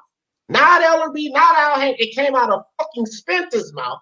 Man down promotions, no fucking boss, that it was going to be Crawford next. And he didn't even fucking mention Crawford. And you trying to sit up here talking about this while we still talking about duck? Because the motherfucking duck. If it walk like a duck and crack like a duck, it's a goddamn duck. Listen. All right, can I respond? Let me respond. Real quick. Just hold up. Let me respond to him because he did this twice. He just did this twice, so I want to respond to what he's saying. Go with your response, Smoke. Okay, it takes two sides to make a fight. So what you're just focusing on is what Spence said, but Crawford out of his own mouth, the same way that you're saying what Spence said out of his own mouth, Crawford out of his own mouth said that Spence is not ducking. So that's first. Secondly, Spence never said I'm fighting Bud next. That has never come out of Spence's mouth. So what you have done is put words in Spence's mouth to call him a duck. Okay. However, hold on. Go ahead. Okay, because all right, so look, I need to get back to 1-2 Kid's point about Parker and Anthony Joshua and the Wilder situation. Okay, the sequence of that, and get the Smoke, you would know as well too, because I know you're a Wilder, fan. So look, Wilder offered Parker the fight. Okay, Parker rejected it and took Anthony Joshua's fight because it was a higher payday. Correct? That's not quite what happened. Parker pursued it because AJ also gave him a lowball offer. Parker went back there and embarrassed him and chased him around to get an increased offer to piss off AJ's side. It wasn't just that he took it. You want to add semantics to make AJ look soft? All right, cool. No, it wasn't that. I'm trying to tell you that Parker pursued the fight. It wasn't just that AJ gave him an offer. AJ gave him an offer that Parker didn't like, and he pursued that offer. He did not pursue Wilder's offer. There you go. Okay, whatever. You want to make AJ seem soft? I get it. So look, I'm just saying in general. Now, look, now you gotta make AJ seem soft. One at a time. Well, no, that's what Smoke just did. So now Crawford, right, was pursuing Spence. Spence, instead of fighting Crawford, what did he do? Fought another champion. Wasn't this the same pass you were giving to Joseph Parker? No, this is the pass that you gave to Joseph Parker. No. You did that. Not me. I said. No. This is why I'm saying you. I asked you. You did that. No, those were your words, and what I said was. Well, I can understand. Who else was listening on the panel? Did I say that? I can understand him taking that for this reason. Because now, what you're trying to do is trying to. Yeah, exactly. No. Hold on. I'm talking about on your part. If you can understand it for Parker, then you can understand it for the other guy. What for I said for the one instance, yes, one instance, yes, I can understand it. But I'm saying about prior what? He said go get a belt. Do you mean prior? He said go get a belt. He got a belt. He said, okay, well, when we gonna fight? Oh, I might fight this guy, I might fight this guy, I might fight this guy, and I might fight this guy. So he never mentioned Bud, did he? Nah, he didn't. No. That's a duck. I think that's a duck, but you can't tell me if Porter it was not a good unification fight and Parker versus AJ was a bad as well. Unification fight. So if you can't blame Wilder, right, for not being able to fight Parker, right? Just like you can't blame Andrade for not being able to fight the other champions, right? Charlo. Why did you bring Charlo up? Can we blame Andrade for that? Can we blame Andrade for that? I only have an argument for the Charlo part. I have an argument for the No, Charlo. once Yeah, you exactly. kiss, But can we I'm blame saying Andrade? you sticking. That's what it is. Is you sticking on No, one issue. Can we blame Andrade You for the picking Jamal Charlo branches, situation? and I'm talking about the root. That's what you like to do. So you can. No, I mean, I'm keeping it factual. You just All right, said well, Parker gets a pass for Anthony Joshua, but what? And he had a bigger Wilder's still fight to be lined blamed up. for that? He had a Because bigger fight lined up. before you said Wilder never tried to make unifications. You didn't Right. even know that he I attempted didn't. to make a I didn't. unification with Parker. Okay, so good So then on why did you say he never tried? because he I didn't just know, said bro. it. He just said he didn't know. Yo, man, get Okay, so that's my point. Like how? So why would you blame Wilder when he actually tried? Just like you can't blame Andrade, he actually tried. That's why I compared the two. So if you're gonna try to not give Wilder passes and only give Andrade passes, that's not really keeping the same energy. That's my whole point right there. That's what I'm saying. So what's your excuse for Tank then? Okay, when has he tried? Hold on, bro. Hold on. I was just saying in comparison because that's what I got out of the whole. Nobody compared him to Tank. I don't know where you're getting that. Guys, I don't know. let me shout out some people that just I don't came know in. where Y'all can that. go right back. Okay, y'all can go right back. Let me shout out some people that came in the chat right quick. Dr. Mario, what's good with you, fam? My man, Mr. Two Hands Up. Good with you, dog. And Candy Crush in the building. What's up? What up, Stay bro? Real TV. And Mr. Spooks in the building. All right, guys, go back at it. I get what he's saying. I get the logic that he's saying. I get, and I had said that before. But and I never got back on and was like, "You trying to get at me," and I'm like, "What's it? Here we go." You know what I mean? It's just that oh, now he's trying to make AJ look soft, like what he said about get the smoke. It's like he puts facts on there, but then he tacked his opinion to that shit. You know what I'm saying? So what I'm trying to say is, if it's gonna be facts, to just spit facts. And you do have a fact about Parker. But the fact that I'm saying is, he had more of an opportunity. You know what I'm saying? He had an opportunity. So is it Deontay Wilder's fault? No, it's not. You know what I'm saying? That was my initial point. Right. But what I'm trying to say, okay, but that was just the one. But what I'm trying to say is, you're focusing on one incident and you bypassing all the other ones and giving it a pass, just like you did about motherfucking Earl Spence. Only thing you talked about was his unification with Porter, but you didn't talk about the fact that he was ducking him prior. Because you know why I did? Because I was comparing it to a unification with Parker and Wilder, just like I was comparing it with Spence and Porter. Okay, before we even got to that, my initial point was Wilder couldn't get the Parker fight, even though he initially tried to and couldn't get the unification. Right. Andrade tried to get the Jamal Charlo unification, and Jamal Charlo turned it down and is ducking him. Right? Right. Is that Andrade's fault? No. That's there you go. That is my point right there. We basically making the same point. Yes, I'm comparing. Right, that's why cool. We agree. That's why I compared the two. Let it go. There you go. Let that one go. Y'all saying the same thing. I need to get back to smoke and this bullshit about Spence not ducking. I want to finish that because y'all went back to that shit. Me too. Let's do it. Yeah. Let's fucking do it, bro. Because you still haven't explained to me. The only thing you say, Spence never said that it was. Listen, I ain't gonna play fucking wordplay with you. Spence, put it this way, Spence led everyone to believe that he wanted that Crawford fight. You can say what the fuck you want to say, Smoke. He even went as far to tell Crawford to go get a belt, just like Keith Thurman did to him. Go get a belt, now I'll fight you. And then Keith ducked him. Spence said, go get a belt. We get it in. And he ain't even fucking looking in Crawford's direction. Then he said, let me rephrase, because you're right. He didn't say, I'm going to go fight Crawford.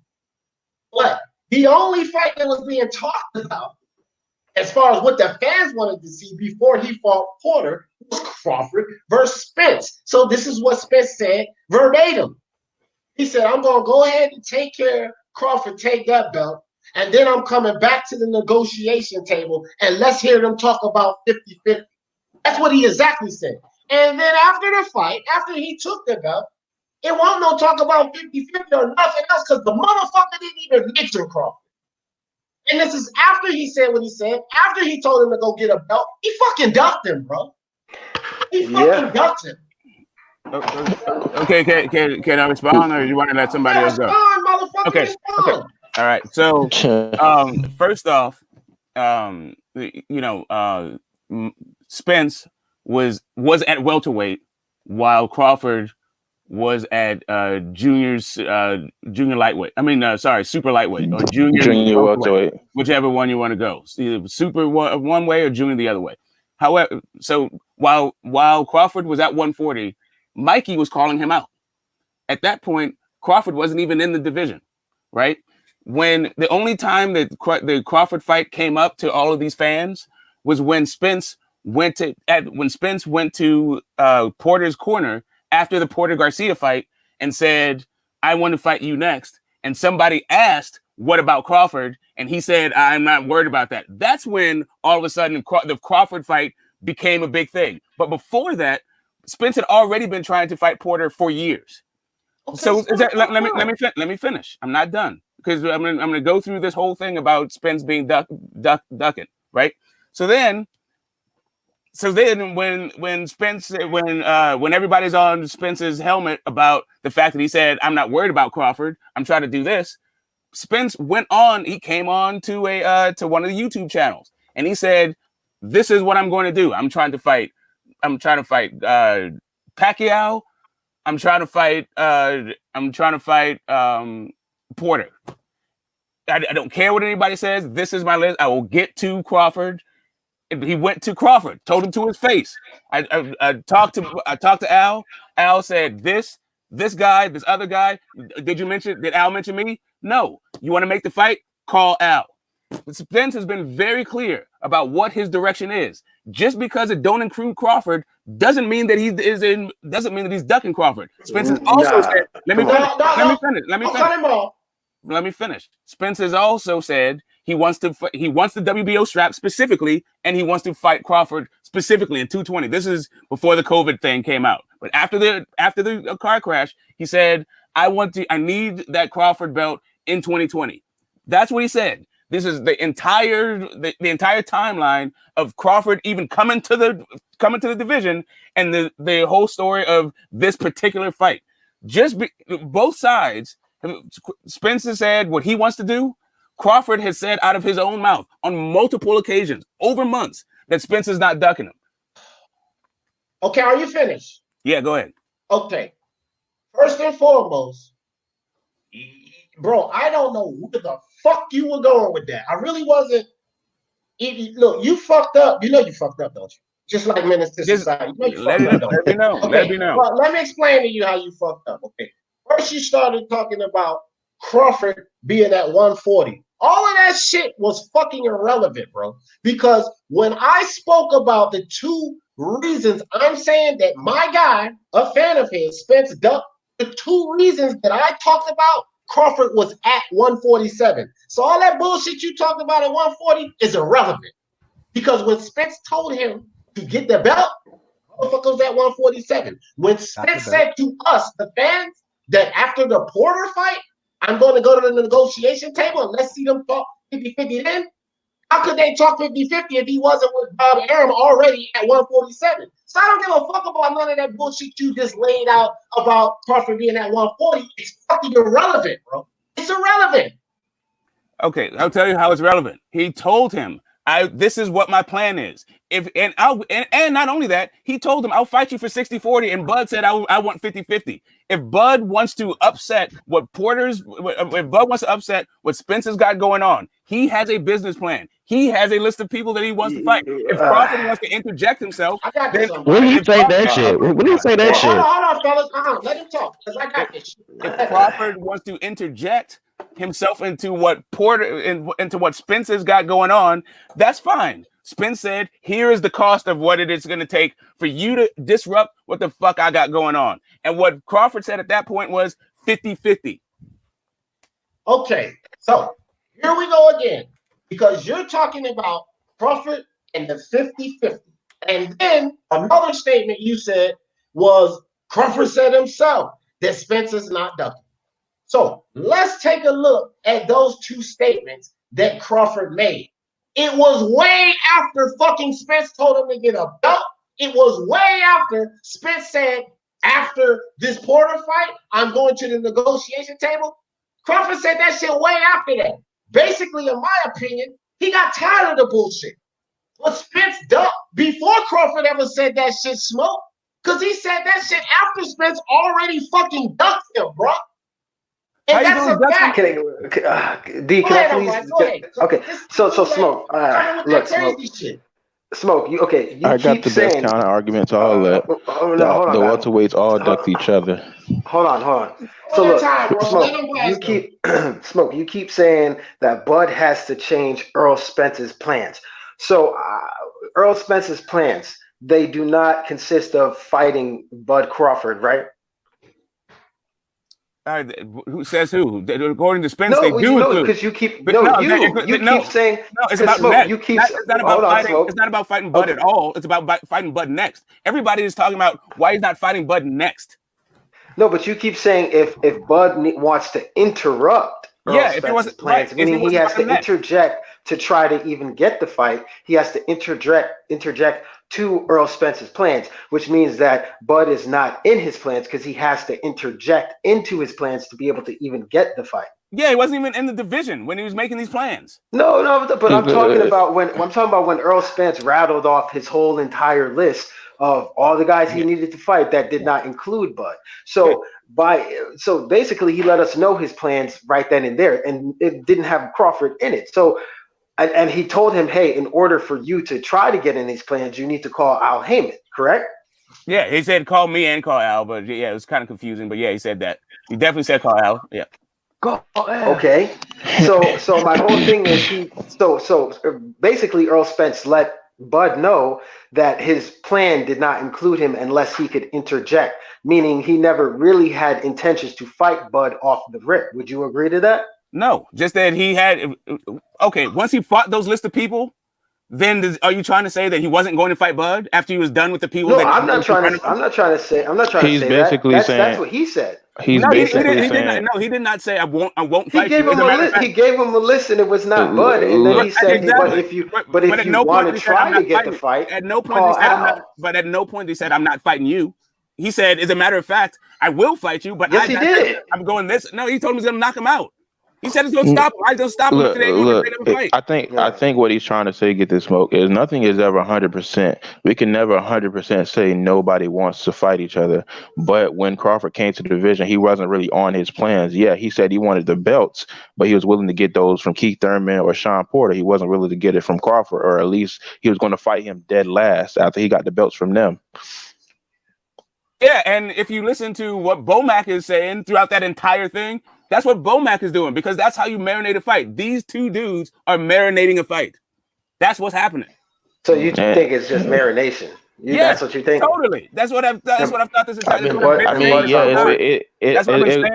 work. It's gonna work. I just don't like it. I know a bunch of fans are gonna pay for it when it happens, but I'm not going to. Right, they already have our money. These guys already have our money. We are going to watch this fight. They don't. I'm going to tell you like this. Look. The welterweight division, in my opinion, is getting boring right now, and the middleweight division's almost there. I'm low key. I'm just getting tired of all the diva shit. I really am. Guys, they should just be fighting each other. The money will be there. The money will be there if you just make the fights. And this is why boxing low key is losing its luster, and this is why a lot of fans are turning to MMA. It's a damn shame, bro. It's a damn shame. They should be fighting each other. It's the video about that shit. Real quick. It's the PBC. Guys, it's a damn shame because the lower weight guys are the ones with the dogging. They're the ones trying to accomplish it. And these guys that are in the most popular division, welterweight, middleweight, even heavyweight, they're not trying to do what it takes. But the lower weight guys that nobody really pay attention to, they trying to get the smoke. Why you think Nauta loves him so much? That's why we watching flyweight and bantamweight right now, bro. Fuck these welterweights and middleweights. They're like prima donnas, man. Well, and that's the thing. That welterweight division is a shambles. It's in shambles, man. But it's also and if about anything, look at number 1 through 10 in the welterweight division. These are killers, like everywhere, like no other killers. division. Yes, They're killers. Okay, A more killer division. Look at all number 1 through 10 and show me a division that is more stacked with talent, with more accomplishments than 1 through 10.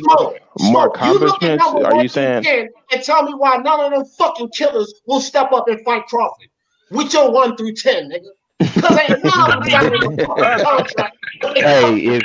Well, you know, what kind of killers are they? What kind of killers are they? You know what? They most kind of fucking contract. They're mercenaries. They're mercenaries. That kind of killers. Mercenaries. Yeah, that's what kind of killers. And pansies. They duckers and fucking pansies. They more fucking PVC protector. Because all the fucking duckers and pansies. I don't think Crawford's on PVC. I don't think Crawford's on PVC. I do not think Crawford's on PVC. The welterweight, listen, here's one thing that's clear and for certain. The entire problem with the welterweight division is 100% the PVC. Period. Whatever. Crawford's marinating the fight just like. No. Period. No. Repeat after me. The fucking problem with the entire 147 division is the fucking PBC. Period. Period. Agreed. They want to do in-house fight. No, hold on. It's not even just the welterweight division. It's the middleweight division. It's the heavyweight division. It's boxing. It's cricket. It's cricket. It's scoliosis. All the divisions that PBC has a handle in. 168? We can't get a unification at 168? What's going on, man? What they want to do is keep champions separate so they can make more money. Exactly. And my brother always asks me. He says, why isn't boxing under one body like UFC? And I'm like, obviously because promoters like to make more cash off the belts and make more fights that's tailored suited to their fighters. So that's the reason you don't see people fighting each other, because everybody's not under one body. It's a sanctioned body over here, it's a sanctioned body over there, and then there's a whole sanctioning over here and there, and then people this guy's a mandatory, even though he didn't do anything. Boxing is very crooked. It's very crooked. Really, the only problem I have with you putting it all on the PBC is it seems to absolve everybody else for doing it. I'm not saying the PBC is not doing it, because I do think the PBC is doing it, but I also think other people are doing it also. They've done it. People in the zone. Hold on. 1 second. Unbiased sat up here and expanded that. So Smoke, I'm going to get you to come back to my fucking statement. The welterweight division. I said the welterweight division. Yeah. Now I got you. I understand. It is 100% the fucking PBC, bro. And I'm telling you that Bomac has been talking about popping this popcorn since before Crawford was at 147. That's fine. All right, well, Smoke, I'm going to say this. Bomac said, okay, hold on. I'm going to say this then, with your PBC protecting ass. I'm going to say this. The welterweight division is 99.9% the PBC, and that 0.1 to be that bullshit you talking about with Crawford. Because he's the only fighter outside of that, nigga. These motherfuckers calling out each other and won't even fight each other. Look how long I ain't finished. I'll put you backstage. Look how fucking long all of them motherfuckers duck Spence. The Crawford won't even a fucking factor, nigga. Within the PBC. Get the fuck out here with your PVC protection, dog. Okay, just because they weren't fighting Spence, doesn't mean they weren't fighting each other. They were still fighting each other. That's the problem. Whatever, man. Can I point out one thing? Before Spence was even a contender, those guys were talking about fighting. Let me put this link in the chat, bro. I don't want no PVC protector up here right now, bro. Because you on some bullshit right now. You don't fucking listen. This is the problem. Every time we take charges at the PBC, when are you going to take a charge at them? All you do is defend. When are you going to charge these motherfuckers with not doing what they supposed to do, Smoke? Because I never fucking hear you do that, ever. Okay, so here I just said the PBC is doing it. I agree with you that the PBC is doing it. The only reason I want to hear your statements about how these motherfuckers are fucking up. Because you argue with us all the time. So you want me to tell you? Come out with statements of only them fucking up. Okay, I want to hear it. I'll tell you how they're fucking up. How I say they're fucking up that you guys never bring up. No. Let me finish. I'm getting there. Talking about? Fine. What I'm saying, the problem that I see with the PBC, with these guys having so many options, I think it's taking their hunger away, their desire, and I think it's affecting their in-ring performance. I think that they are not developing the way that they should. I also have a issue with the guys on the PBC who are self-promoted, who for some reason market themselves as knockout artists. I don't think half of these guys, I don't think Spence is a knockout artist. I don't think the Charlo brothers are knockout artists. I think that this also is hurting how they're developed and how they develop, the way they approach fights, and also their in-ring performance. Okay, great. Also, I think the self-promoting. Let me respond to that. So that's great. That was an excellent statement. These are all the fucking things that we sit up here and talk about, and you come with your fucking protection. But you just sit there and say, okay, no, you don't. No. Actually, you don't. Actually, you say none of what I just said. Not one, not never. No, you don't. No, you don't. Those are my criticism. You don't. If you would have said that stuff, then I would agree with you. We always say that shit. Just like I agreed with you about the fact that there's a bunch of avoiding and a bunch of marination on the PBC side. I agree with you. It's just not only the PBC. That's my only fucking point. Is that you guys can I just point out one thing real quick? Like it's nobody but the PBC doing it. Yeah. Okay. Look, Let's rotate right quick. Let me let Eric get up in here. Go ahead, unbiased. Go ahead. I was going to say there's a actual PBC fighter that admitted that there's a lot of ducking that goes inside of the PBC, and that was Sean Porter. There's an interview of him actually saying, "Yeah, everybody, people over here, they just ducking. You know, there's a duck pond over here." He pretty much said that shit. I thought you was about to say Gary Russell. Oh, well, Gary Russell, well, that's another example right there. I'm just saying there's examples we could use of PBC fighters themselves saying that the ducking is taking place on that side of the network. So right, because Porter wants his get back because he loses close fights. And Porter's fought everybody. So how's Porter going to talk about how there's ducking when Porter's the one guy who's fought everybody on the PBC? He's not talking about himself. He's not talking about himself. He's talking about the other fighters that are doing the ducking. Listen, like I said, it's not about. For me, it's not about whether or not the PBC ducks. If that's the conversation you guys want to have, I'm in agreement with you. My issue is not whether or not the PBC ducks. My issue is the fact that you point at the PBC like they're the only ones doing it. Can you point out some fighters from the zone that are ducking? Actually, no, I'll take that back because I could do that. All right, ESPN. ESPN fighters that are ducking? Yeah. I mean, it depends on what are you talking like ducking like you're saying Spence and Crawford ducking? Then you could go back to Fury signing to Disney. Are they avoiding a particular fight? That rematch was a year late. Why was that? Are any of the ESPN? But I'm talking about I'm talking about he was already on ESPN. See, if Fury was already on ESPN and then he ducked. He wasn't. But he was with Frank Warren, and then he signed, did a co-promotional deal. And then the fight went away. Before he signed to ESPN, it was an immediate rematch. He signed to Bob, and then the fight got marinated. But it didn't get marinated. It did. It was two fights, and then they had it. Right, exactly. They agreed to it, though. It was supposed to happen next. They agreed to it, though. They agreed to it before he signed to ESPN. All right, okay, whatever. You want to use that as a technicality? All right, Fury. Who else? Do I have to keep going? Okay, like right now we're in the middle of getting a bait and switch. No, just think about it though, because I could probably count on. I'm gonna go back hands and toes. I could.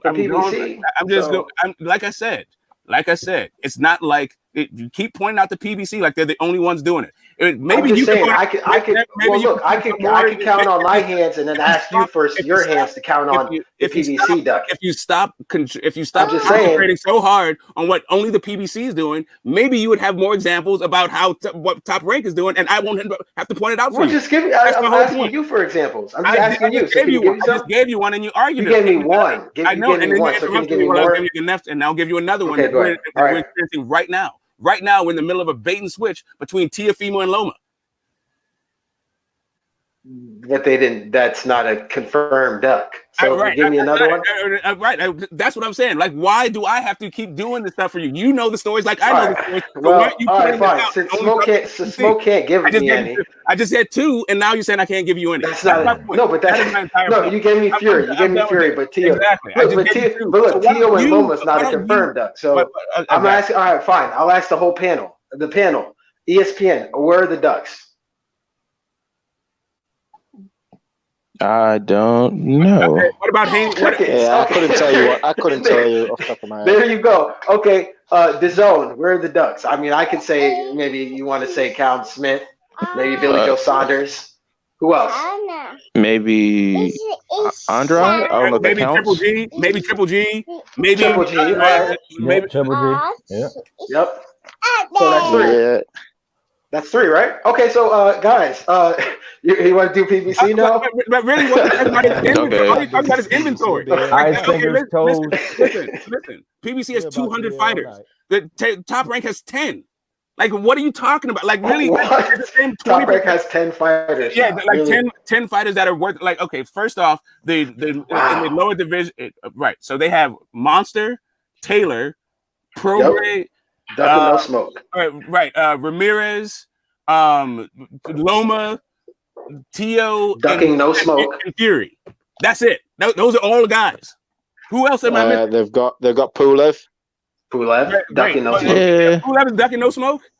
Okay. Not right now. I don't think. Ducking. Okay. Was he ducking? Who's Pulev ducking? Was he ducking? Whatever. Okay. Pulev is ducking. No. Who's Pulev ducking? Who's calling out Pulev? Pulev is not. It's not even. No. We're saying about ducking though. We're talking about ducking, not about who's calling him out. My point is, who the hell is Pulev fighting? Yeah, but you can't say he's getting ready to fight AJ. I mean, yeah, but who's Ugas ducking? Who's Ugas ducking? The conversation is who's ducking. Okay, so who's Ugas ducking? The conversation. Who's Ugas ducking? Pardon? I can tell you what is Crawford? Is Crawford ducking? Is Crawford ducking Porter? Is Crawford ducking Ugas? Crawford did duck Porter. I'm sorry. Porter ducked Crawford. Yeah. Yeah, you can go back. Porter did duck Crawford. No. If they duck each other, is that still not a duck? Yeah. How is Crawford ducking Porter? Yeah, you want to say that? Look, if you want to say that, Crawford did want to fight Paul. Yeah, I'll give you can have that one. Yeah. You can have that one. 100%. I'm out. Both of those motherfuckers are ducking that fight, and I said this shit long ago. Andre and fucking Jacobs. Fuck all that friendship shit. Combat sport. All right, let's go. Yeah, I agree with Crawford and okay, so now we have 2. Okay, but look at the numbers here. We have 2 for ESPN. Smoke wants to count TFE. I don't agree with that. And now I'm calling Loma. I'm calling Loma duck. I think Loma avoided Devin Haney, and I think right now it sounds like he's ducking TFE. I don't agree with that one either. But PBC got I'm biased. Let me say something. You guys' thing. I'm gonna be quick because I want to. Let Red get in right quick. Because I'm just gonna say this. I'm gonna jump off because I know D got a full house. I'm not gonna count Fury as a duck, and simply because the fact that he signed to ESPN is not a good enough reason. The fight happened while he was still on ESPN, so that's not what changed. Okay, like that's not. I agree. I agree. But Smoke's not going to change his mind on that. I mean, if you want to be nice, and give it to Smoke, you could do that. I'm just saying that didn't change when the fight happened. Yeah, I agree. I'm with you on that one. He's still with ESPN. He was still with ESPN when the fight happened the second time. Awesome. So it was supposed to be an immediate rematch. All right, y'all have a good day. It was supposed to be an immediate rematch. I know you came in to drive by. Dropped the jewel, and bounced. Shit is dry and bounced when they instead of cleaning up his mess. What the issue is, it was supposed to be an immediate rematch, and they marinated the fight. So they both did, or it was just Fury or Wilder too? Say again. Was it Fury? Was it just Fury or Wilder agreed? It was just Fury. So Wilder didn't agree. Wilder did not agree to that. He didn't agree for him to wait. So he didn't after the Brazil fight say they that. Had a rematch clause, not an immediate one. They had a rematch. Yeah, they did. It wasn't. It didn't have to be immediate. It was immediate. I know that. Listen, after his mandatory, if it was immediate, then Fury would have got sued for it. He never got sued. After his mandatory, what did he say? Oh, I'm going to fight. I'm going to fight Ortiz, and I'm going to fight Fury. Okay, so after they fought, clearly he signed before after they fought, they had a contract signed. On Friday, they thought they were going to get a contract on Monday. Instead, what they got was news that Tyson Fury went to Disney. And then Bob Arum started saying, we're not getting that fight next. Forget what you guys thought. It ain't happening next. It's going to happen at some fucking point in the future. So it wasn't signed for immediate then? Fight. Whatever, dude. Like I said, let me just no, go but it back. wasn't signed for immediate. That's what I'm saying. I know you, but you didn't listen to what I just said. It was immediate. It was going to be immediate until he went to Bob Arum. Yeah, but it was never signed to be immediate. God, dude, it was supposed to be. Yo, this is why I just gave Smokey. This is why I said, listen, you can have that one. Hold on, guys. Hold on. Rotation. Hold up. I'll rotate him out for a second. Don't leave, Smoke. My nigga Charles D in the building. What's good, Charles D? Hey, what's good, Charles? Oh yeah, that's true, Charles D. I just read that comment. This nigga here is forgetting that Wilder agreed to let that shit marinate. Are you forgetting about that? That's what I did say. That's but what I've been he's saying. no. So it's like, you know what? Just he's not gonna agree. That's Smoke. He's just.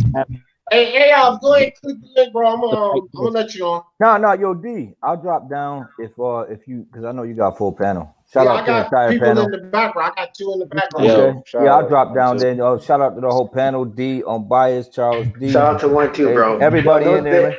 It got a little heated, but you know what I'm saying. It's all good. It's all good, man. It's all good. You guys have a good one, y'all. Hey, appreciate you coming on 1-2. Everybody go to my man 1-2 King. He got some fire ass content. Y'all go to his channel, check him out. You know what I mean? You're gonna love it. Appreciate you, 1-2 Kid. And all right, there you go. You in there. Hey, if anybody want to step down, y'all can go ahead. But I'm gonna stay on right now. Smoke, don't leave. Because me and Ayob's got a little something to talk about here. Yo, D, I'm about to take a phone call. Put Smoke back in. All right. Smoke back in. Hello, can you hear me? Yeah. Go ahead, Ayob. Go ahead. I'm about to step down. Yo, nice to speak to you, D. Paddle, how's it going? Finally, what's going on, Ayob? What up?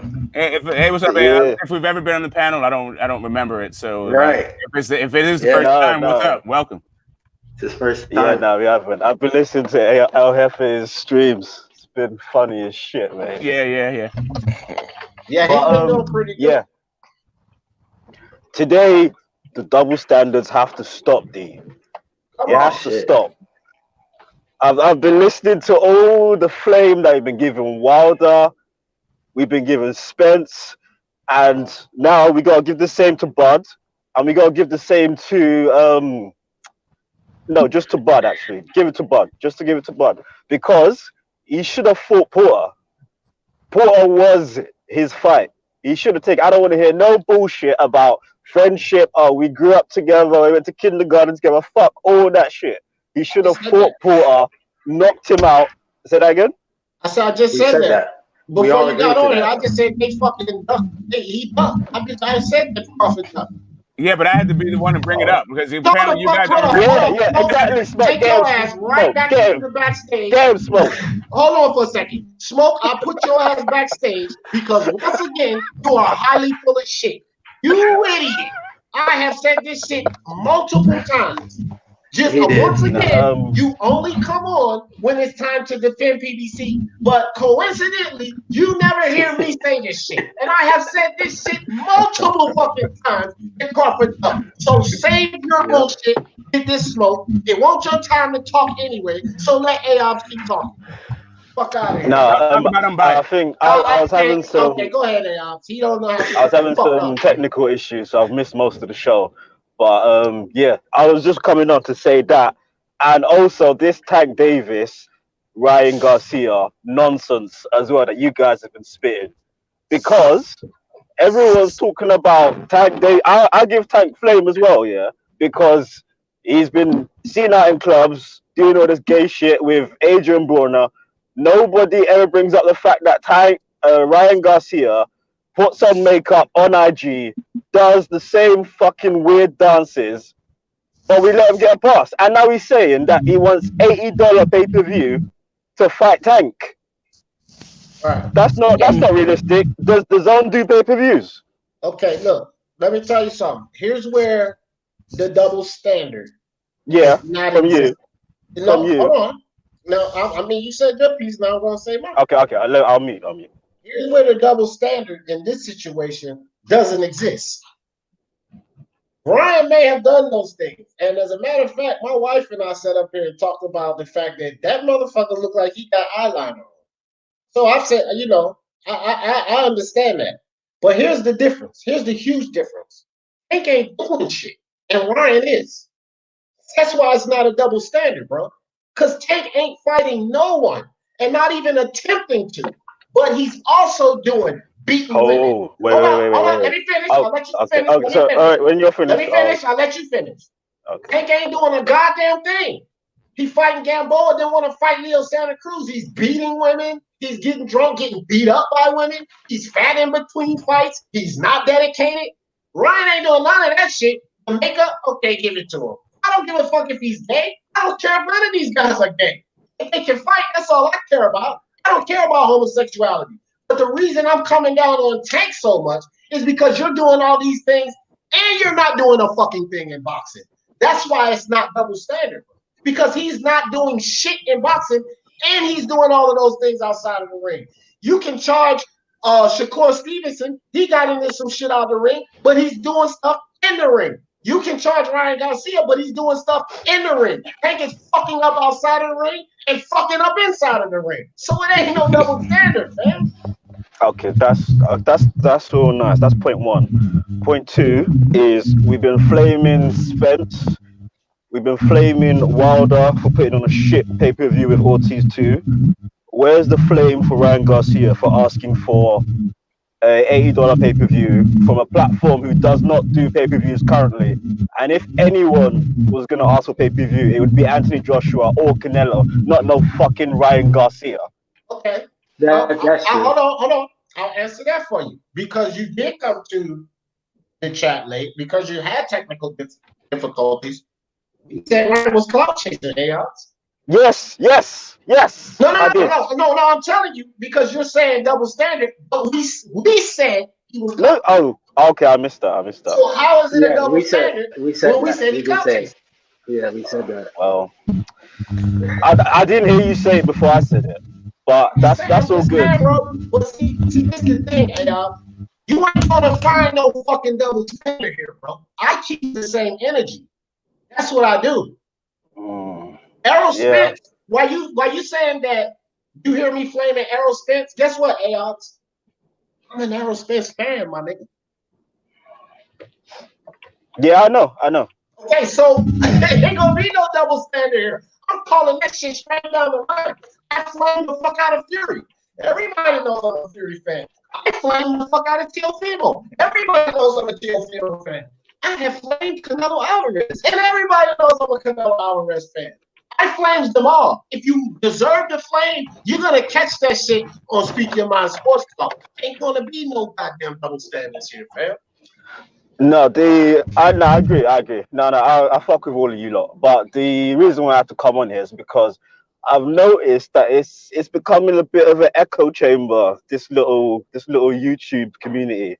And while I agree with everything, I agree. It seems like we like to flame Wilder, and Wilder's a fucking prick. But we like to flame him. We like to flame Errol Spence. But when people are starting to move a bit funny, like Bud and other people that we like, Andrade, then all of a sudden it's not, the flame is there, but it's not as intense as we apply it to the PBC guys.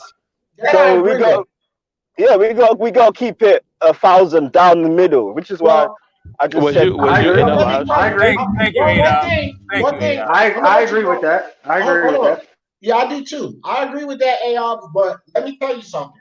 When we say that we have to keep it straight down the middle, okay, then we have to keep it straight down the middle in every aspect, okay? And this is what I mean by that. I'm going to break this down.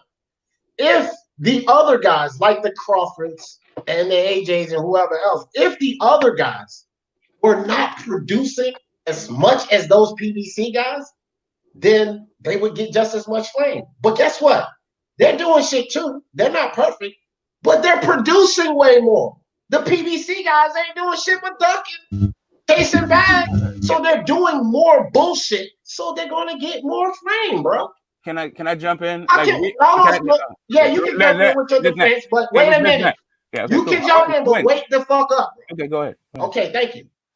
So that's calling it straight if both parties are doing the same amount of bullshit. But I cannot give all the flame to the right side when they're only doing 1/10 of the bullshit as the left side. That wouldn't be keeping it fair, bro. Because we would be persecuting them just as much for doing less. Circumstances change. Circumstances change. Who's this British guy on the panel as well? Because I heard him giving me some smoke earlier before I signed out. That's my man Eric. That's my man Eric. I just want to jump in and just say that when you say that it's the same thing, we're talking about all this great things that Ryan Garcia is doing. Ryan Garcia ain't done shit. His last fight was against Tank's leftovers, but apparently he's doing more than Tank in boxing. No, he's not. He is smoke because it's his leftovers. It is Tank's leftovers, but it's way fucking earlier than Tank decided to do it. So get the fuck out of here with your bullshit again. Because Tank ain't did shit his first 15 fights. He didn't do a fucking thing his first 15 fights. Yo, Battle, you got background. Smoke. Carry it on. Also, wait, can I say this real quick? Smoke, before you go, Smoke, real quick, and now you got the floor. Also, Ryan's about to fight Linares. Okay, so that needs to be said. That is clearly stepping up. Ain't even signed. So he ain't about to do nothing. You're just talking about it. It's no sign. All right, next topic, Smoke. You ain't doing this dumb shit. Neither's Leo. Neither's the Leo fight, but we're still talking about that. If I'm being honest now, I don't give Ryan Garcia all the credit. I mean, he's fighting really not much competition, but I see he's coming up and he wants to fight the best. So that's all I can really say. It's just that me personally, all I'm going to think about is who exactly would exactly. Only thing I'm really thinking about if it comes to Ryan Garcia is who is he going to fight for a step up? Because I mean, I just don't know what type of energy he's willing to put out there compared to other prospects. So, you saying that Linares is not a step up? Not really. I mean, come on, battle. I can't see what Battle's saying. Hold on. This is the prospect with 15 fucking fights. Get ready to fight a dude with 50-something fights, bro. Do you know how good Linares is? Linares got knocked out in 1 round, please. Sorry. All right, yeah. Linares, I'll be honest. Like, I'm not high on Linares. And he has Battle. Your phone connection is horrible. I don't know what is going on with certain shit. But go ahead, Umbine. I was just gonna say, look, I'm not high on Linares. Yes, he's been stretched in like 2 in 1 round versus guys moving up in weight. But it was a good win for Lomachenko. Lomachenko was moving up in weight, and he's like significantly smaller than Linares, and he beat his ass and he stopped him. I give him credit for that. I think Ryan does knock out Linares early, but I'm still giving Ryan credit for that because it's a step-up fight from his competition that he's been fighting. Linares was a reigning champion, and then Loma took that title. But at 135, he hadn't lost for about 4 years before Loma. So I mean, I'm gonna give Ryan credit. When we talk about double standards, let's speak on the fucking double standards. So Ryan not supposed to get fucking credit for Linares. But Tank Davis gets credit for Balboa, and Wilder gets credit for fucking Ortiz. Because those two guys fought the guys. I'm not giving them no credit. I'm not giving them credit. You just stop that shit. So Linares ain't fought nobody? Come on, chill with that shit. Can I ask Unbiased a question? Yeah, go ahead, Ayabs. What's up? So, who if Ryan beats Linares, is that a better win than Pedraza? No. At 135, okay, look, Pedraza at 135, who'd he beat? Tank didn't fight Pedraza at 135, so that's irrelevant. He fought. I'm just comparing the caliber. Because I can see even at 130.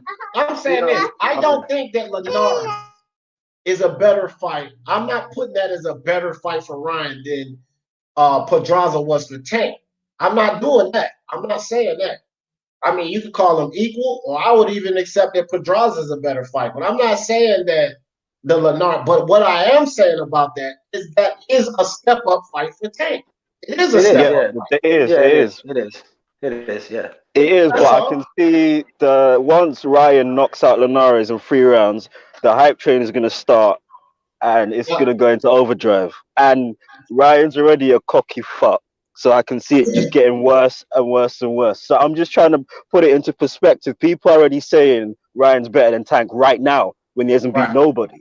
Which is what I'm pointing out.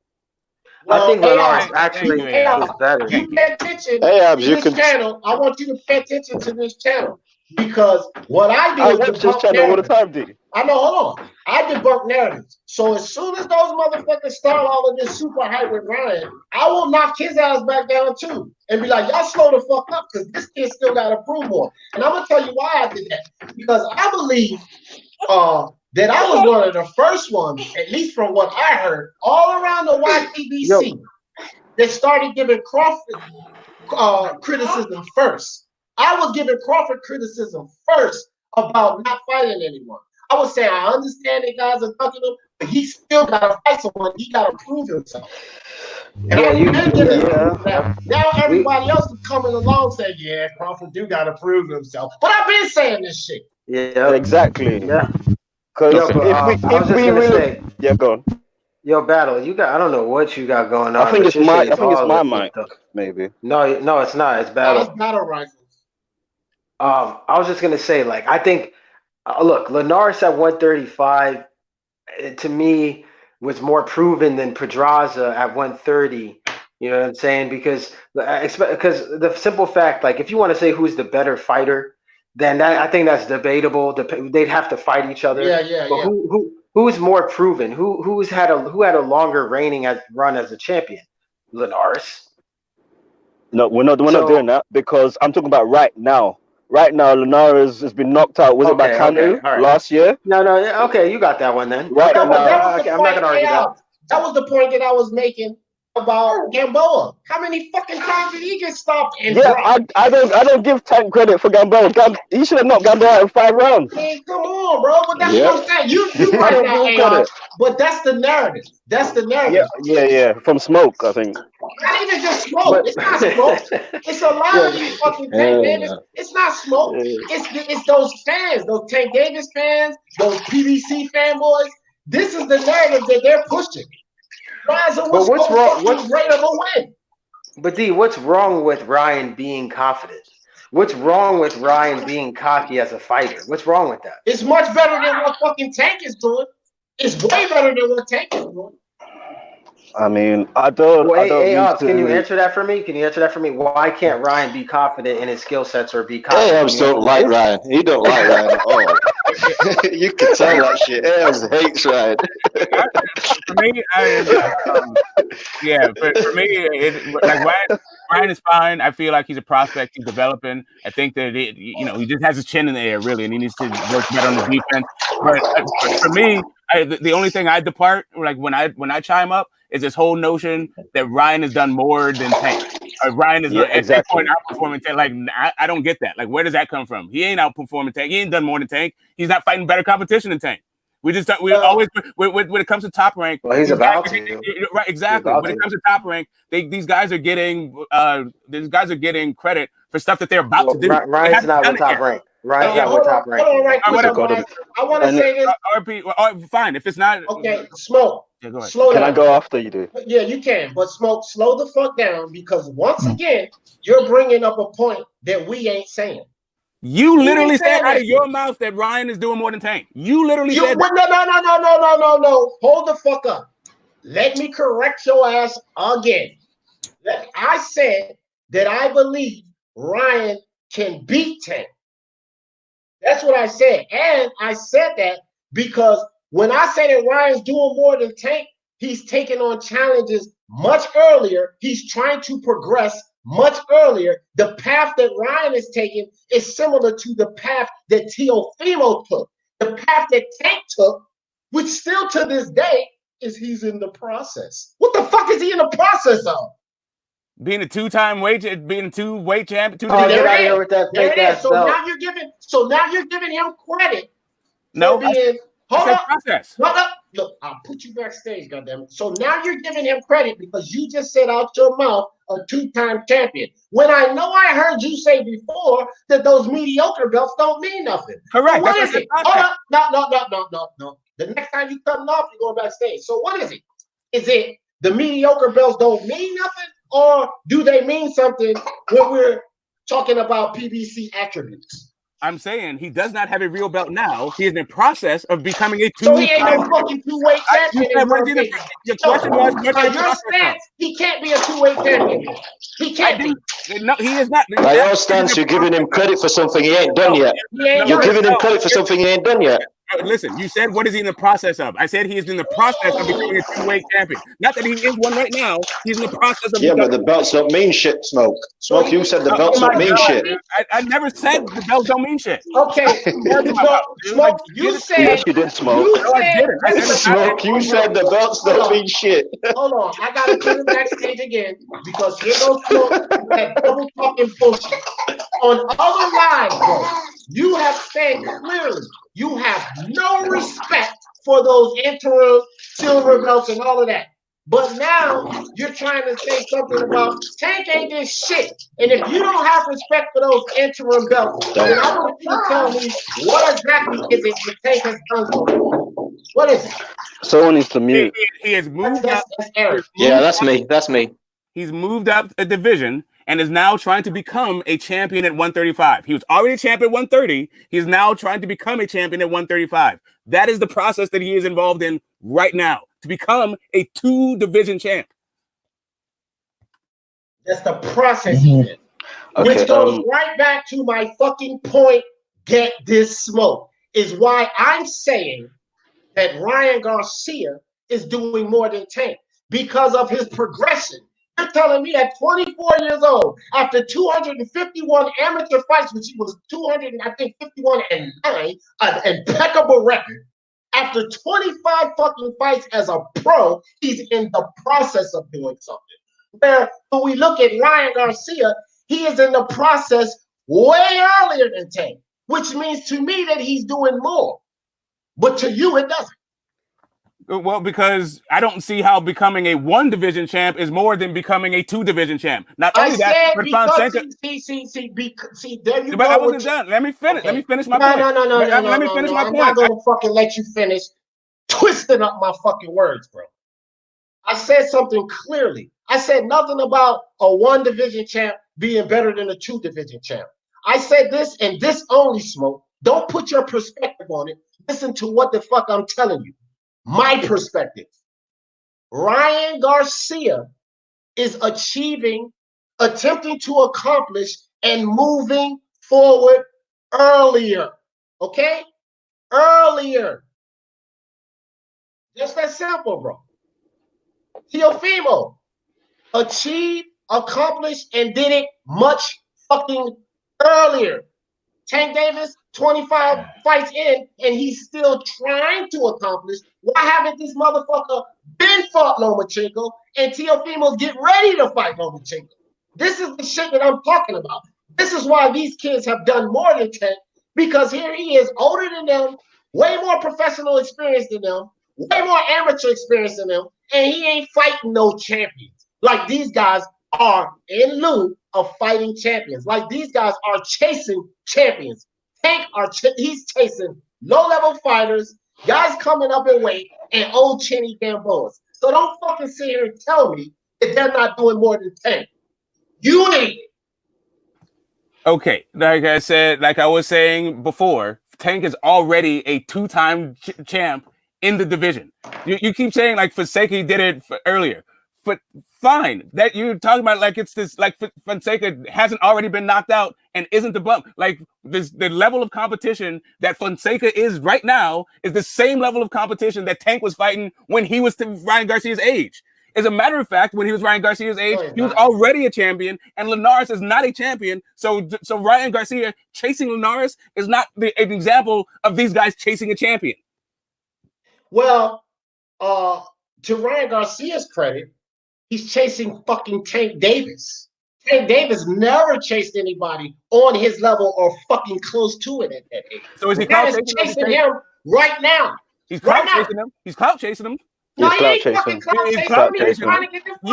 You just said I was clout chasing. I said it could be considered clout chasing because we know Tank Davis and Ellaby will duck the fucking fight. That's what the fuck I said. So you can consider it clout chasing because if Ryan Garcia knows that Tank will do what he's been doing his whole fucking career, not trying to fight the best guys, then it's clout chasing.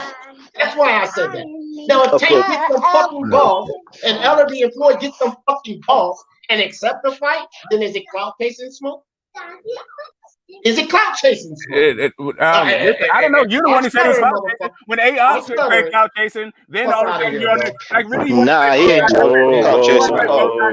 You want to make it suit you, and it's not clout chasing when it doesn't. Yeah, whatever, bro. Clout chasing, no, it's not. You are, you know what? You expose yourself so easily. We didn't even have to expose you on this panel. You expose yourself every fucking time as the PBC lover you are. And I don't give a fuck what you think, bro. You expose yourself. And I don't give a fuck what you think either. Or I'm just saying. You hate on PBC like it's a reflex. You just refuse to acknowledge the fact that you don't give the same energy for everybody else in boxing. Man, you crazy. PBC. Hold the fuck up, dog. Being unbiased has proven on this fucking channel. Put up your own fucking comment about you not keeping the same energy. So don't bring that same energy shit here. You go to the fucking LDBC channel. Wilder didn't make excuses about his vest. Get the fuck out of here, bro. You don't keep the same energy. You only come up here and argue about PBC fighters.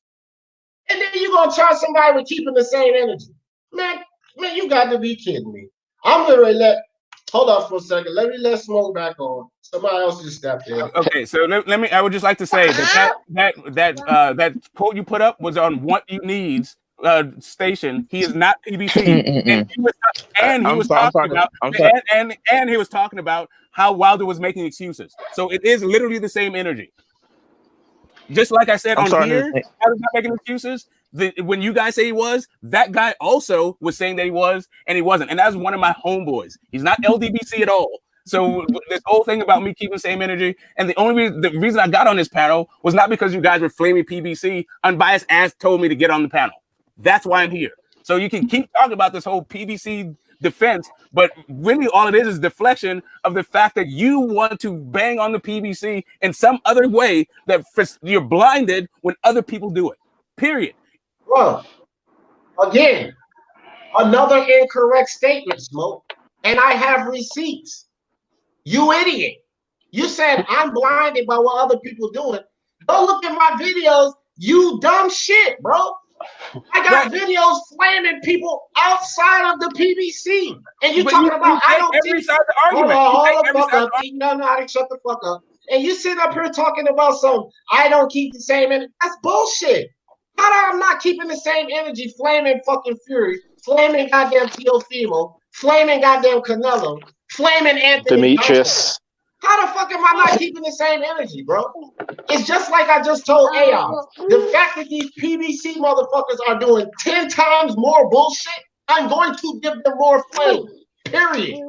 Fuck out of here, dog. Okay, so I just said two things about the PBC, right? That I think is critical. Would you call me somebody that hates the PBC just because I said two things that are critical? No. What you call me is a PBC defender. So when you come on with your 2 or 3 statements you make about fighters that you like, meanwhile you make 3,000 statements about the PBC and other ones, I don't consider that keeping the same energy. Right. Well, if the PBC is doing 3,000 times more shit, then I'm going to have 3,000 more times shit to talk about. What don't you get about that? Because they're doing more shit, and you sat up here and admitted that they're doing it more. So if they're doing it more, then there's more to talk about. I didn't say they're doing it more. You just put words in my mouth to make it point once again. That's it, dog. All right, conversation over with. Because you sat up here and you just said, dog, when we went over all of this shit, when we just said it was not even too long ago, Smoke. And we all sat up here and said that the PBC is ducking. You sat up here and agreed with that shit. You sat right here and fucking agreed with it. I didn't say they're doing it more than somebody else. But that's my entire point. That is no. my entire You're not listening, bro. This is what the fuck you do. You don't fucking listen. Listen to me. I just said clearly. We all said, not Smoke. We all said that they're doing more. You agree. I didn't say you said it out your mouth. But when we said it, you didn't debate it. You agreed with it. That's what the fuck I just said. I didn't say you said anything out your fucking mouth. I do not agree. But you did sit up here and agree with it. No, I did. You agreed. You fucking agreed with it. You are mistaken. If you sit up here and lie, you're going back to the fucking. I'm trying to tell you that you're mistaken. But you agreed with it. No, I'm trying to tell you that you're mistaken. Okay, well, goodbye for today, Smoke, because I ain't doing that shit with you. Go ahead and be mad and go back to the fucking chat. Because everybody in Abs has been trying to talk for time. Everybody on this fucking panel know that you sat up here and agreed with it. Everybody. Let me ask the panel. Did Smoke agree with it on bias? You still there? Oh, Battle Rifle? Hey, did y'all hear Smoke? Yeah. Smoke agreed.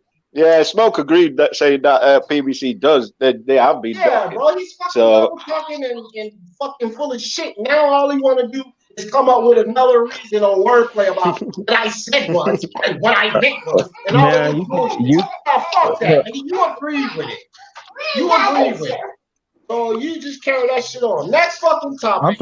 I'm sorry. Wait, D, can I say something quickly? Yeah, go ahead. All right, so firstly on Ryan, I'm not a Ryan hater per se. Like Ryan throws a beautiful left hook. When you see Ryan on the bag, he's fluid in motion. The combos are beautiful. It's just his personality I fucking hate. Yeah, and you hate his personality. Yeah, he's a prick. And number two, Terence Crawford. Obviously, the PBC ducking is worse because it's on a larger scale. But Terence Crawford, this duck of Porter is going to turn out worse for him. Because who has he got to fight? They're both ducking each other, though.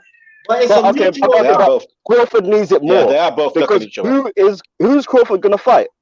So Spence... what? I agree with you on that. He probably does need it more. The consequences are worse for him. Which is why I'm so angry at him. Yeah, you're expecting too much of these boxes. No. But battle. Everyone's been saying Crawford wants all the smoke.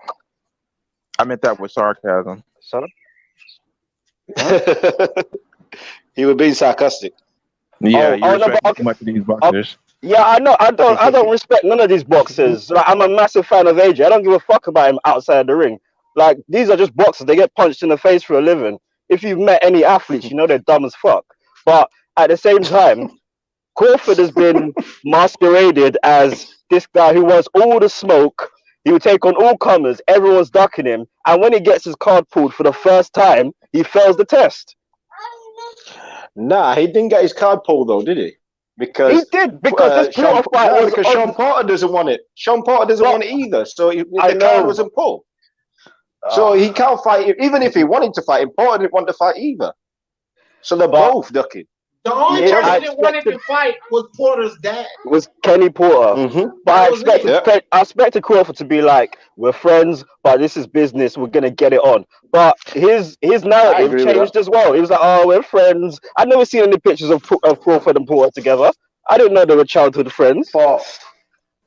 I mean, I think the only time I really seen that happen. No, hold on. We got to correct that. We got to correct that real quick because there are pictures of them when they were younger, and that's online. Like you can see that. Yeah, so hold on. But that's not really anything new. Hold on. Wait.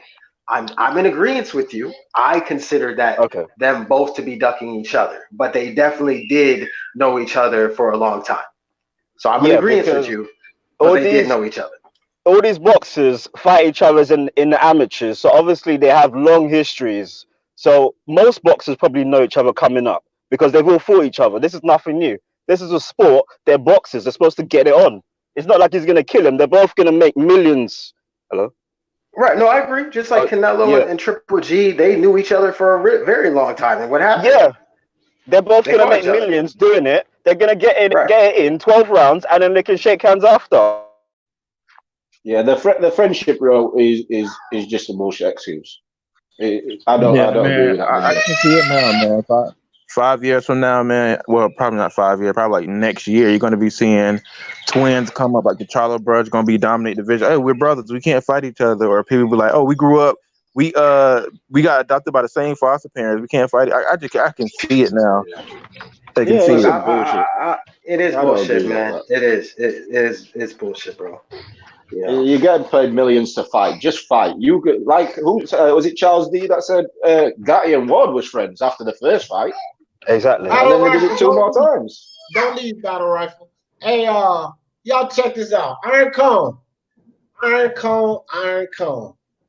Don't turn into El Jefe, bro. Cause man, all of us love you, dog. We got much respect for you, Iron Cone. But I've been noticing you trolling like a motherfucker lately. You come on here talking about El Jefe body and motherfuckers. Now you talking about Smoke body. Don't start that trolling shit, bro. Don't be no damn troll. Cause you know fucking well El Jefe never bodies anything. And Smoke gets bodied like this motherfucker's in the morgue. So Iron Cone is getting bored from isolation. Yo, but I will say, can I say something real quick about the Porter situation? Porter indefinitely told Bud that all the fun is on the PBC side, so he would have to come to the PBC side. And why would I go meet Bud in the middle of the street when all the fun's over here? Porter indefinitely said that, but Porter also said that he would have that talk with Bud, and Bud also out of his own mouth said that he is not even interested in the Porter fight. So that's why I'm 100% with you when you say that they both ducked each other with that friendship bullshit. But okay, so guys, if we're being 1,000, I know we don't like to hear this, but Bud should have signed with the PBC because all the smoke is on that side. You shouldn't need to sign with somebody just for all that. Yeah, but this is the reality. You're in the same that's an ideal world. That's an ideal scenario. This is the real world. So hold on. Better be real quick. Battle, mute your mic. Battle, mute your mic, bro. That's not me. That's not me. Whoever has like the kid in the background is like making all running around. Yeah, running around. No disrespect. No disrespect. But I'm just saying. If we're using that ideology, then shit, Deontay Wilder should have signed with Matchroom to be able to become undisputed, right? No. This is different because all the smoke at 147, whether we like it or not, all the names that we want to see him fight are on the PBC side. He should not have signed a long-term deal with Bob Arum. He should have done what Mikey done, do 1 fight here, 2 fights here, but he's getting paid so much money that whether we like to believe it or not, he's kind of happy with this. He's getting paid more than the PBC fighters. So, AOBS, all the belts were with Matchroom. Yeah, but it's different though. It's different. Okay, it's not different, bro. It's not different. Not the belt. No. I'm talking about heavyweight. I'm comparing the two. So I'm just using his logic. Okay, you're right. No, you're right. So Deontay Wilder should have then left his entire network to just go to another network to get that undisputed fight. But we didn't tell him. Of course. We were flaming Deontay Wilder. We were flaming him. Yes, but nobody told. Wait, but nobody told. Because. Let me just finish, Smoke. Nobody was telling Deontay Wilder to do that. That's my point. We didn't tell him to do that. We just said, hey, you guys figure it out and fight. But now, when it comes to Bud, he got to leave his network and go to a whole other network to sign and fight. Matter of fact, the Wilder fans said, "Oh, Deontay shouldn't sign to DAZN. That's like giving his life away. He's on PBC. You don't have to sign to DAZN to make a fight." But now we're saying that Bud has to sign to PBC to get those fights. Okay, sound like a contradiction. Sound like a contradiction. So I'll tell you how it's not the same. Because PBC has plenty of heavyweights. Top Rank has no welterweights. Ooh, But we want to see Bud versus the champions. Right, and all just the like we champions wanted to see, all of the champions were at PBC. There wasn't just one guy. Okay, all the names are on PBC. They're on PBC. All the belts, that's fine and dandy, but all the belts were at Matchroom. So at the end of the day, we wanted to see Bud versus the champions. We gave Wilder Flame. We gave Wilder Flame for turning down 100 million. 120. We gave the Flame, right? But in defense of Wilder, what people were saying is he didn't have to sign to another network to be able to get that fight. But we're telling Bud he has to sign to another network to be able to get that fight. But you did flame Wilder for it. Everyone is talking about Wilder turned down. They ducked AJ for not going to the zone. He's a duck. That's why he's a duck. No. But in excuse of Deontay Wilder, you yourself, or maybe not you, I don't remember if you said that, but I've heard other people say that Deontay Wilder doesn't have to sign to a network to be able to fight AJ. But those same people, especially the PBC heavy hardcore, so that might have been you, Smoke. But I'm just saying that they said that Bud has to go sign with them to be able to even get the fights. It is because Wilder has said, I am not signing any long-term multi-fight deals with anybody, right? I've got with Al Heyman. I'm not finding it to any promotional network, and I'm not finding it to any broadcasting network. Bud, on the other hand, did sign a multi-fight deal with a promotional company who has a multi-fight deal, multi-year deal contract with the network. Okay. What does that matter, bro? What the fuck does that matter? Didn't Wilder sign for all season in Fury? The issue is they have no inventory. They have no inventory. They have no. Nigga, that doesn't matter, bro. If you fucking willing to fight for a belt, nigga, fight for a belt. You feel me? It shouldn't matter what fucking side you are. On top of that, Wilder's inventory at that time at heavyweight was Luis Ortiz. That's it. Andy Ruiz was not what people. Andy Ruiz was but really, bro. Really? Like the guy. I'm just saying it's nothing good, bro. And versus Matchroom, you got Dillian White, you got Parker, you got Usyk, you got wasn't there. Okay, you might be right about that. Because I don't think the better fighters. What time did Parker sign to Matchroom? Let me check that. Let me be factual. Recently. It was after he fought Fury. I think it was after he fought. It might be last summer. Yeah, he had like the three. Yeah, it was like anyway. He hasn't even had a fight yet on Matchroom. I'm gonna be factual here. Honestly, I think if he would have signed with Matchroom, he would have. What were you about to say? Who you fight on Matchroom? I'm sorry. He fought whatever his name was. He fought on the Selecki Andrade undercard, and that's when he was signed to Matchroom at that time. That was June 29th. Oh no, excuse me, May. Yes, was that May 31st? He signed last summer, I think. Yeah, around there. So all right. It's had one fight. You can have that. I'm biased. You're kind of skewing the conversation. Forget Wilder. Me and you are not Wilder fans. We're logical boxing fans. Now, if I'm putting this argument to you, Bud saw that all the smoke was on PBC side. All the names we want him to fight, all the great fights are on PBC, but he hasn't signed with them, making it more difficult, as we've seen, to make the fights. That's all I'm saying. He should have signed with PBC. I can't. I'm sorry, bro. I just can't agree. Agree with that shit, bro. I can't, man. I'm sorry. But he's not getting the fights now. Who's he gonna fight? Who's he gonna fight? He's not getting the fights because they don't want to fight, nigga. No, he's not getting the fights because they don't want to fight, nigga. They don't want to fight, nigga. You guys don't want to fight. Stop with that shit, bro. Stop with that shit, bro. Stop with that shit, bro. You sound like a sucker with that shit, bro. Okay, let's say if everybody left the PBC and went to Top Rank, would he have got those fights? It don't matter which side you on, bro. If you saying that you're the best and you want to fight the best, then get the fuck in the ring, bro. All them other excuses that y'all saying about sign to this and sign to that, bro. This shit never became a problem until today's boxing, bro. Yeah, this is the boxing era. The best don't want to fight the best. That's what it is, nigga. Should is not the era we live in. You're talking about you. Period. No, this is the era of you trying to argue with motherfucking nigga. You feel me? There is no period. Listen, this is what I'm saying, bro. We can't justify. Hold on, real quick, guys. Hold on. All right, okay, go ahead. Smoking and gun rights. I'm gonna let y'all back in. Well, y'all two, like smoke and gun rights and smoke and DT3. Y'all motherfuckers be getting heated. So one at a time, fellas, please, because we can't hear that. D, stay on and just put me backstage. D, I'm gonna drop off for 5 minutes. I need to charge my phone. That's what's up, Eric.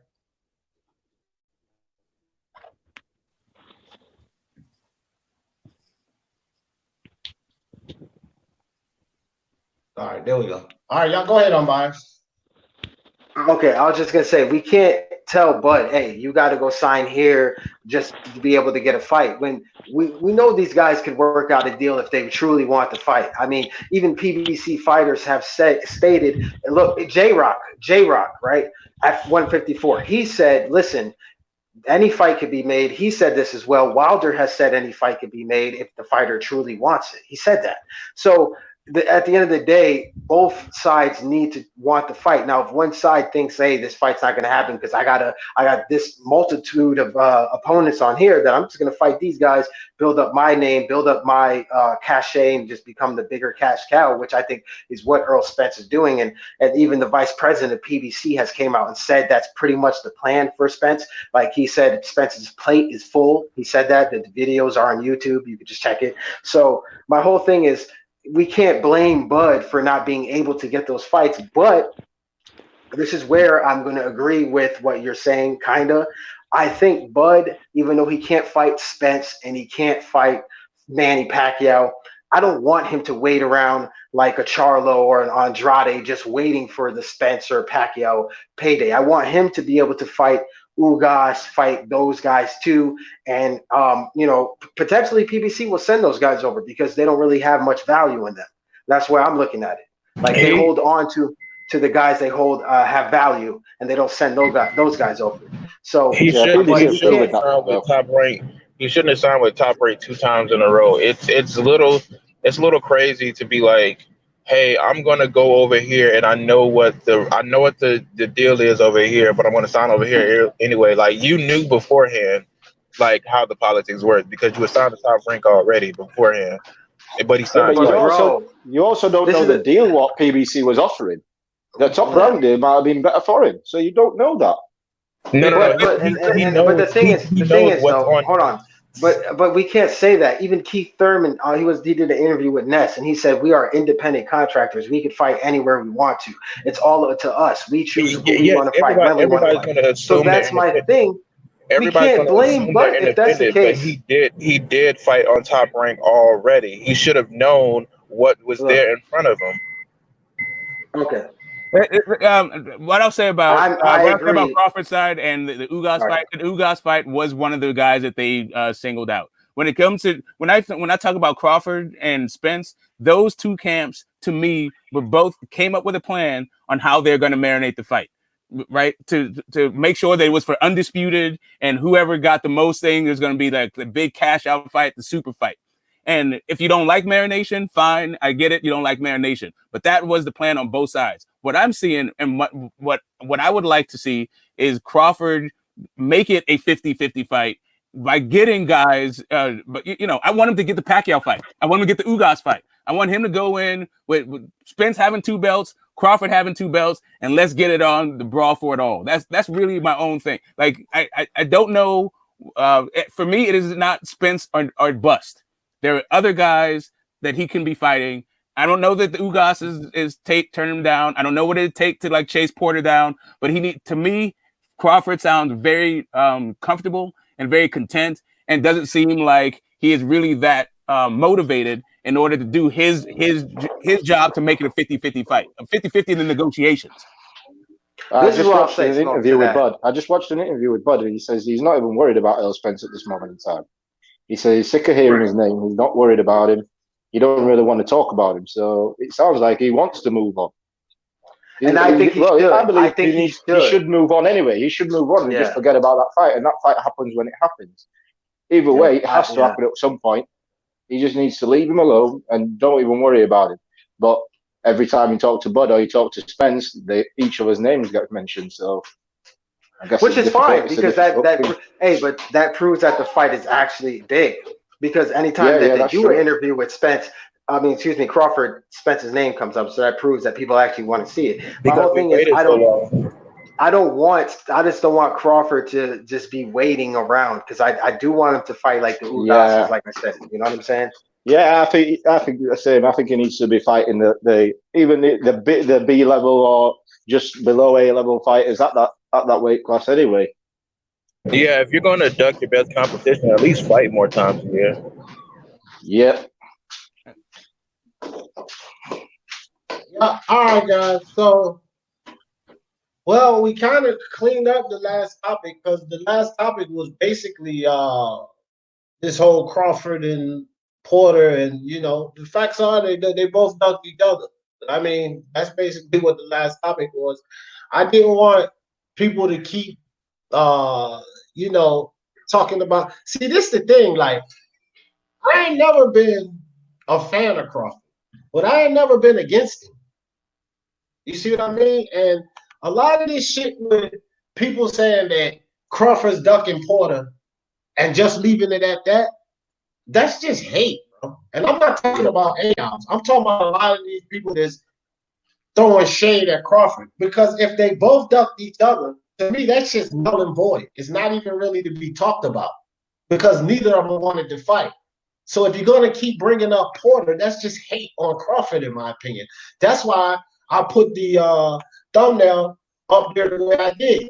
Tank Davis, bitch made. You know what I mean? Andre, unproven. And fucking Crawford, most hated. That's why I put it up there like that. Because to even speak about Crawford ducking Porter, when the facts are that neither of them wanted to goddamn fight. So either you can say that they ducked each other or neither of them ducked. But you can't just put all the heat on Crawford. But people want to put all the heat on Crawford because he is the man at 147 right now.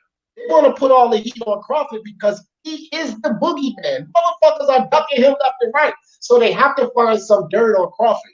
The facts are neither Crawford or Porter wanted to fight. Yeah. We can't call it, you can call it a duck. Both of them duck. But don't call it a duck. But we ain't going to see him. Yeah, I agree. I agree on that. You're not doing that. Shizbiz got a question for you, bro, in the chat. He said, who's fighting the better fighters, Bud or Andrade? I think it's Bud. What? All day. Right. And that is the issue with the Bud thing. And as a Bud fan, like, I got Bud as my number one pound for pound. I do not want to take him down from that. But his level of competition, I might have to. Like, if Loma is stepping up, and actually, I don't know if Teofimo is really a step-up fighter. You got to.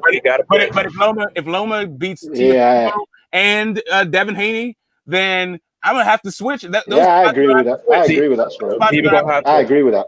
That's not about hating Crawford. That's just what it is. Yeah, the number one has to be fighting the better opponent. That's a different situation, and I actually agree with you on this. Because I have said this myself too.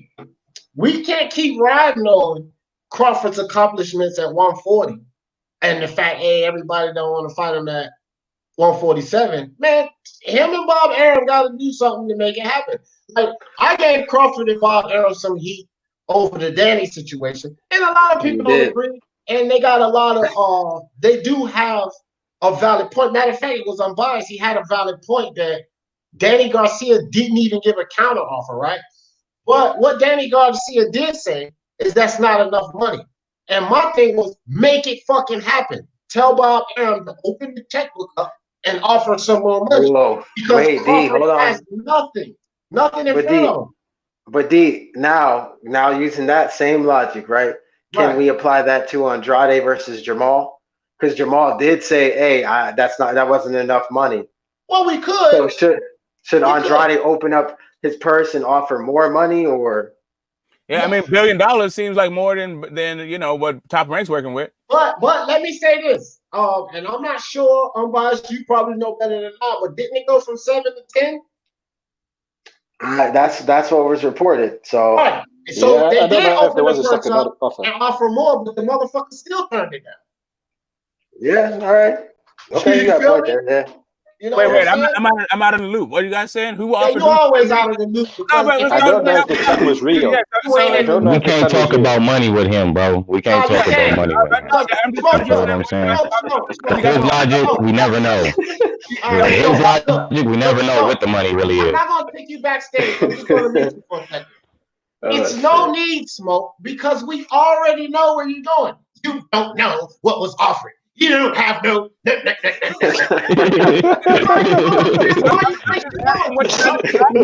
it. Listen, this is all you ever do when it comes to the listen. I don't know who you don't know that. It say 7 million on 10 reputable sites, but we really don't know. Like, get out of here, bro.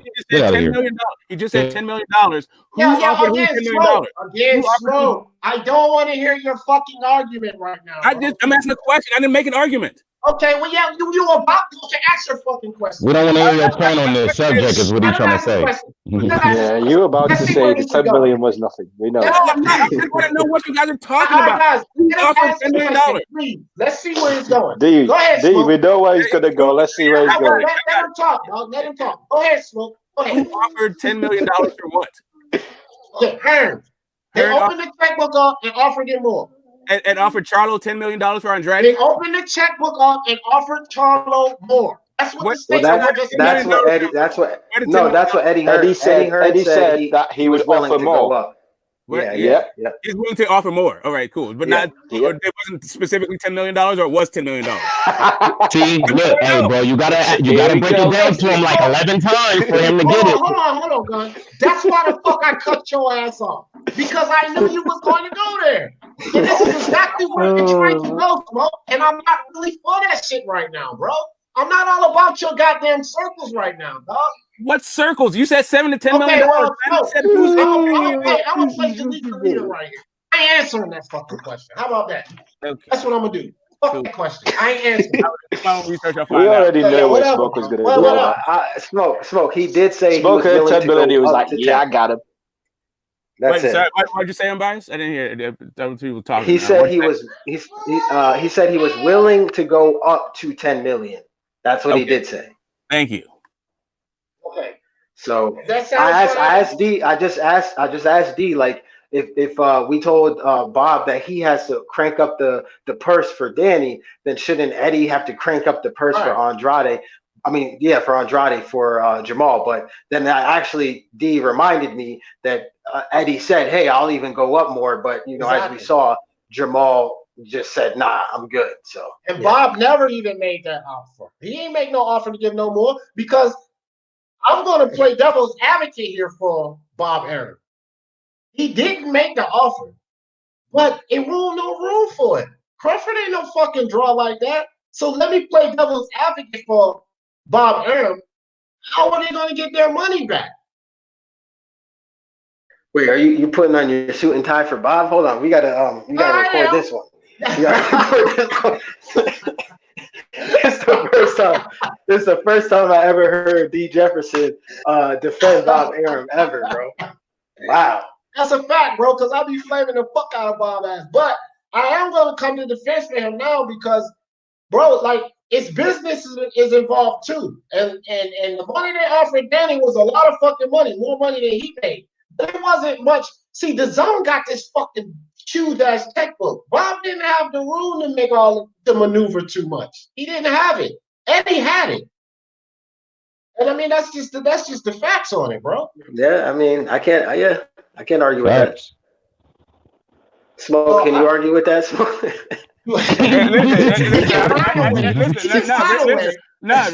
I never heard Eddie Hearn say he's gonna go up to $10 million. So you guys talk about somebody now. I didn't say he didn't say it. I didn't say he didn't. Dude, like, why you? I got you. I didn't ask for one. I said I'll do my own research. I don't know what you're screaming about. Because here's the thing, you censorship, dude. Like, why are you always screaming on me and then censoring me, dude? Like, why don't you just move on to the next topic, dude? Like, come on, here's the thing, Smoke. You often require us to drop links, and when we do drop the links, it's right there for you. So I don't need for us to drop another link for you, and it's going to be right there for you. Just go find the goddamn link. I said I do my own research. I didn't know. But first, you were talking about two different promoters, 4 different guys, and just said he offered more. All of them are he's. Who the hell are you talking about? That's all I was trying to get with some clarity. And this is where you guys go with it. Like, whatever. Exactly. Because Smoke, you got a track record, and I was trying to stop your bullshit before it started. I know. Maybe I was wrong. Maybe I was wrong this time, and you wasn't going to start the bullshit. But boy, that's like winning the lottery because you started the bullshit. No, you guys create the condition, and then you guys just create the conditions, and then they're surprised at the response all the time. All you do is create the conditions. We ain't never surprised at your bullshit no more. We ain't never surprised. I got it, dude. I got it. That's it. Right? Like anyway, keep it. Let's move I will on. say this though, you do surprise me, Smoke. I will say this. I gotta admit this. You actually do surprise me a lot of times. You surprise me with the unbelievable bullshit that you're able to come up with. That's very surprising, dog. I gotta admit it, because you come up with some really good bullshit. I gotta give it to you. I got it. I'm surprised you're surprised. You guys are just living in your own world where everything when you get it your way, or you cry like babies. Hey, hold up, man. This is a good one. I had you see, all my houses is starting to fucking get like Boxing Monster saying on Shaw. So all my houses said these white beaters gonna start sliding down his shoulders soon. Oh my God, man. You guys, all right, keep it coming. All right, man. So now we just gonna open this shit up for Q&A because we done flame Tank, we done flame Andre, we done protected Crawford. Q&A. Ooh, anybody in the chat come with the first question? Anybody on the panel got a question for the panel? Let's do it. I'm gonna do I got a question for it. 30. All right, go ahead with it. All right, Smoke. So it was confirmed that I said that what I said, remember, on El Jefe's channel? You know what? Why don't you and I just do that like somewhere else when it's just you and me, not a whole panel of people? I didn't even hear it, and I don't know. I know. It's old. There's no way to go back. I don't know why you keep coming back to this thing, but I don't think this is the right time or place. But we can do it somewhere else. Like I'm sure El Jefe on a 24-hour stream. We can get into it. I found the whole thing just hilarious. How you just said I did something, but I didn't. Okay, I got it, dude. We can like I said, we can clear it up on a 10-hour stream on El Jefe's. doesn't have time like that. We keep it boxing, we keep it moving. You and I can figure out that thing on El Jefe's channel, since that's where it started anyway. Yeah. That's true. That's what he said, Bar. Yep, I remember that. All right, let me totally ball the good times. Who will attend? Channel Ross said, who will attend El Jefe's ministries tonight? The prayer. Is he having that at 9:00? Yeah, What is El Jefe's channel? What's his channel? I know that's what I can't.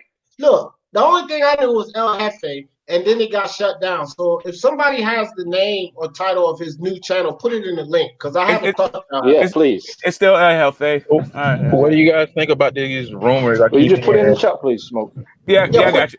What do you guys? Yeah, I got you. Hold on, I'm doing it right now. What do you guys think about the rumors I keep hearing of maybe Eddie Hearn or I can't remember who it was, but there was in talks about a new boxing game. They've been saying that for a while now, but it probably might just be a rumor. Oh, every year they're saying that. They say this every year. I am Toby. Hungry as fuck. I mean, I would love to see a game, but I just don't know how it would work. Just knowing how these boxers are, they probably gonna request way too much money to put their names in it. Showbiz already got something in the works. I was talking to a friend of mine about that, how it would work. I don't know how that. There's too many promoters that will be in the pot for that. I don't know how it's gonna work. Yeah, like it was like a recent video that came out like a week ago, and it was like, oh, there's in talks, and I don't know. I don't know how, like, if it's like legitimate or not. The amount of people EA would have to pay for rights to fighters would be exactly. You could only put like amount of money. You could only put like. I was having the same conversation with a friend of mine. I was just saying, there's so much money that EA would have to so many people EA would have to pay in order to make that game, to make it realistic anyway. Exactly, because think about it. Keith Thurman probably sitting at his home right now. They'll be like, hey, Keith Thurman, we want to put you in the boxing game. I'm like, I'm going to need $5 million. They'll be like, excuse me? Yeah, but if anything, though, I will say this about Keith Thurman. Bro, he can demand that kind of money. I think he has the right to demand that kind of money. I'm not saying that he'll get it, but the thing is, there's a lot of them who've got that right to demand that money, and he ain't going to fork out $5 million for A lot of fighters. But a lot of what fighters other on the fighters previous at deal. 147? A lot of fighters on the zone, bro. I said, but what other fighters at 147 outside of Pacquiao and Mikey has the right to offer that kind of money, to demand that kind of money? I don't know. They might not have the right to demand it, but they'll say if such and such is getting this much, I want this much. Yeah, they will. But what I'm saying is Keith Thurman and what he's done for boxing, I think that he has the right to demand it. I don't disagree. He's got the right to demand it, but then you've also got to pay that sort of money for a lot of other fighters, not just in the welterweight division. Yeah, I got you. Just in boxing, full stop.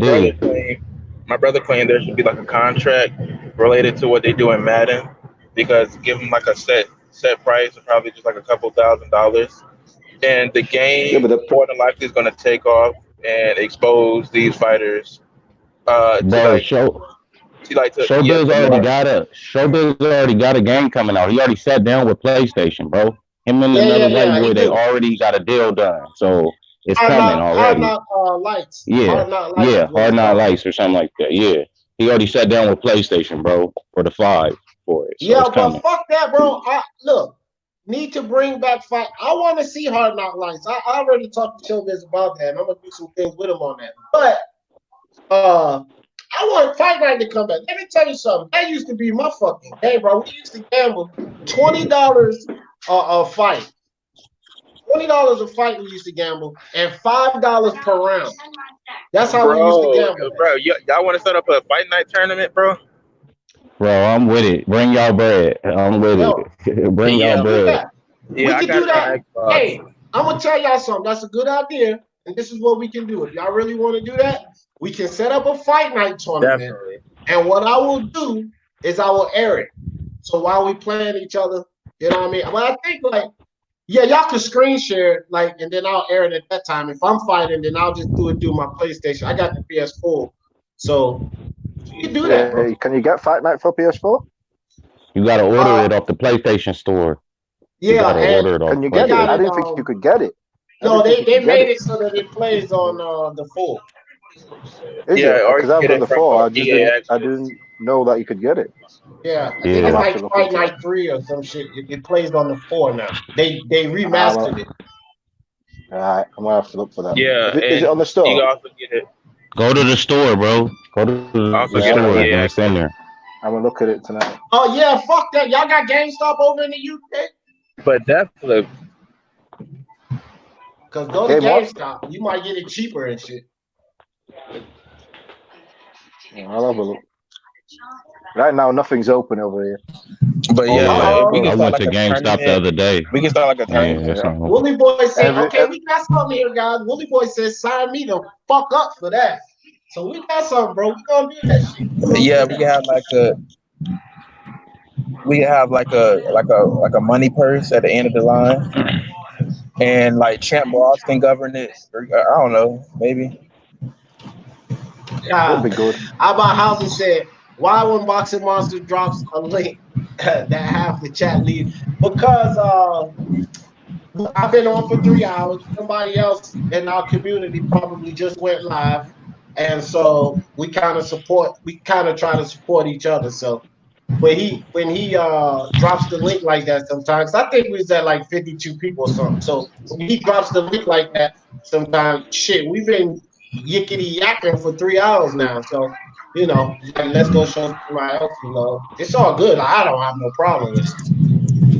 My chat is link open. Like, you didn't even really have to ask. Drop a fucking link. I don't get into all of that. Oh, you promoting on my channel. I'm going to fuck all that, man. Y'all can do what y'all want. Like, that, to me, that's petty. I don't give a fuck. Like, everybody got their own way of thinking. And I don't mind people doing things the way they want to do it. But to me personally, that's some petty bullshit. If somebody wants to promote their channel, or if they want to put a link out about their friend's channel or whatever the fuck, throw that shit in the chat. On Speak Your Mind Sports Talk, throw it in the chat. I don't even have to fucking ask, bro. That's how we do it here. Fuck it. Hey D, since your shit is a sports channel, we could probably get all the sports in on some of that PlayStation for some bread. feel me? Get some of your basketball fans, some of your football fans. Well, We can do I'm it gonna like a tell little y'all bit of something. motherfuckers right I'm now. playing We ain't Madden got right shit else now. to do. Yeah, We we ain't can got do shit else that. to Madden do. right now. But Wait, I'm gonna tell y'all are this you talking right about? now. I ain't gambling shit. I ain't played games in like 7, 8, goddamn 9 years. Y'all not gonna beat the shit out of me and take my money. Hell no. Yeah, are we talking about playing each other? People playing each other? Or are we talking about? Yeah, Yeah. playing each other. We gonna do me and D already said we're gonna do something for the real boxing as far as like picking fights and shit, and we're gonna see if we can get a Yeah. ticket and contribute it to the channel and shit, and then distribute it out in prizes. Yep, to everyone. And here goes another thing, guys. Well, you got right. I'm gonna stick to MMA, basketball, and boxing to follow Okay. the channel. I ain't fucking with like baseball and football, soccer and shit. You know what I mean? But Okay. 2K MMA, 2K is what I'm playing for MMA and boxing. I mean, and basketball. And then I Okay. guess Fight Night, or as soon as Showbiz get his shit cranked up. Like I said, we didn't talk. I ain't gonna put our business out there, but you know, we're gonna do some shit with Showbiz. But until then, we'll rock with Fight Night. For sure. Definitely, I would definitely sign up. Just ban Isaac Frost immediately, because that's just unfair. Yeah, and let me correct Yeah. myself because I don't want to say anything wrong or be putting nobody. Showbiz and I talk. We ain't agreed on shit yet. So I don't even want to put it out there like that. Like we got plans. We talked about some shit, okay? And he felt like it was a good idea, and then he just told me that the game is still in production phase, and then was like, okay, well, we'll get back to that later. So that's what it is. It ain't nothing set in stone. I don't want to be up here like I'm lying or no shit, but we have discussed it, but it ain't nothing set in stone yet. But Right. Showbiz a good dude, so I'm pretty sure, you know, as long as it doesn't violate anything that he's trying to do, I'm pretty sure he'd be down with it. And I'm just really trying to play his game, so that's not going to do anything but promote his game. So you know what I mean? Right. Hold up. How I do that? Soccer training club said he just threw me under the bus. No biggie, D, straight boxing. What I do, soccer? What you talking about, fam? I throw you under the bus, man. He talking about soccer. Oh, Soccer. soccer What you training just club. said, Okay, I yeah. get it. What All you right, just said I right was now. slow on that Yeah. one. Soccer. No. I'm a big football fan, bro. I fuck with FIFA. I be getting my FIFA on sometime. I love football. I'm gonna tell y'all Football something is that my might game. really surprise y'all. One of my favorite sports, like my top 5 sports, is tennis, my nigga. I'm a huge fucking tennis fan, bro. Yeah, I can't even fuck with that, bro. I love fucking Nah, tennis. I only watch that when it's like the Wimbledon or something like that. That's about it. Whatever, Eric. You watch darts. Nah, I don't watch that. No, you know what though? Darts is it's a good event to go to though. Yeah, no, I'm just fucking with you, dog, because I know darts is like huge in the UK and shit. Yeah, it's good though because all you do is get drunk, sing. It's a good night. Hey, Everybody got to get their Tiger Woods on. I know everybody got to get a little Tiger Woods. Yeah, you know what? IBT, you ain't telling Funny no you said that. lie. I've been playing the latest golf game as well lately. Yeah. Look, I've IBT been said playing he that. loves watching women play tennis. IBT, you have just told 100% truth. And sometimes I just be waiting for them skirts to fly up. I know they got the little shorts on, but you just see all the ass, man. I love to watch women play tennis. You know what else I like? I like to watch women's volleyball. Man, they got some fat asses on them, boy. These volleyball players. Hey, man, come on. I know some D of y'all. D must be at his house by himself right now. Oh, no. Me and the wife, we cool like that. We cool like that. Okay. We out in the city, and she'll say, babe, look, she got a real big booty, don't she? I'm like, oh, hell yeah, she sure do. See, we good. Me and my wife good with that. My eyes are made to see. Just don't cut. You know what I mean? Do she always engage it though? Do she don't always engage it though, right? She don't want to always engage the conversation. Or you No, just straight up be like, sometimes she'll point it out. sometimes I might be like, damn. She's like, what? You seen a big booty? I was like, hell yeah. It ain't no big deal. You know what I mean? Like, Teamwork makes the dream. Grown. She's a grown woman. Teamwork makes the dream work. We just fucking with you, D. You know, We just messing with you, bro. Yeah, bro. 11 years. We'll be married 11 years, May 16th, right? And in 11 years, I can count on one hand how many arguments we had. True story. In 11 That's what's years. up, bro. In 11 That's what's years. up. Good, man. It's a blessing, bro. Damn right it is, boy. I love that woman to death. I ain't fucking up. Hell no. Most men don't know when they got a good woman, so I commend you on that. Yeah, man. Yeah, well, I you know what? Don't give me too much credit because I fucked up earlier on. We all do. She left me for some Hard, reason. Don't. And then hard head make a soft ass. We got to go through it sometime. But that second time around, I said, fuck that, bro. I ain't fucking up this time. You know what I mean? Matter of fact, we weren't married when I got back with her. And then when I got back with her and got everything smoothed out, babe, will you marry me?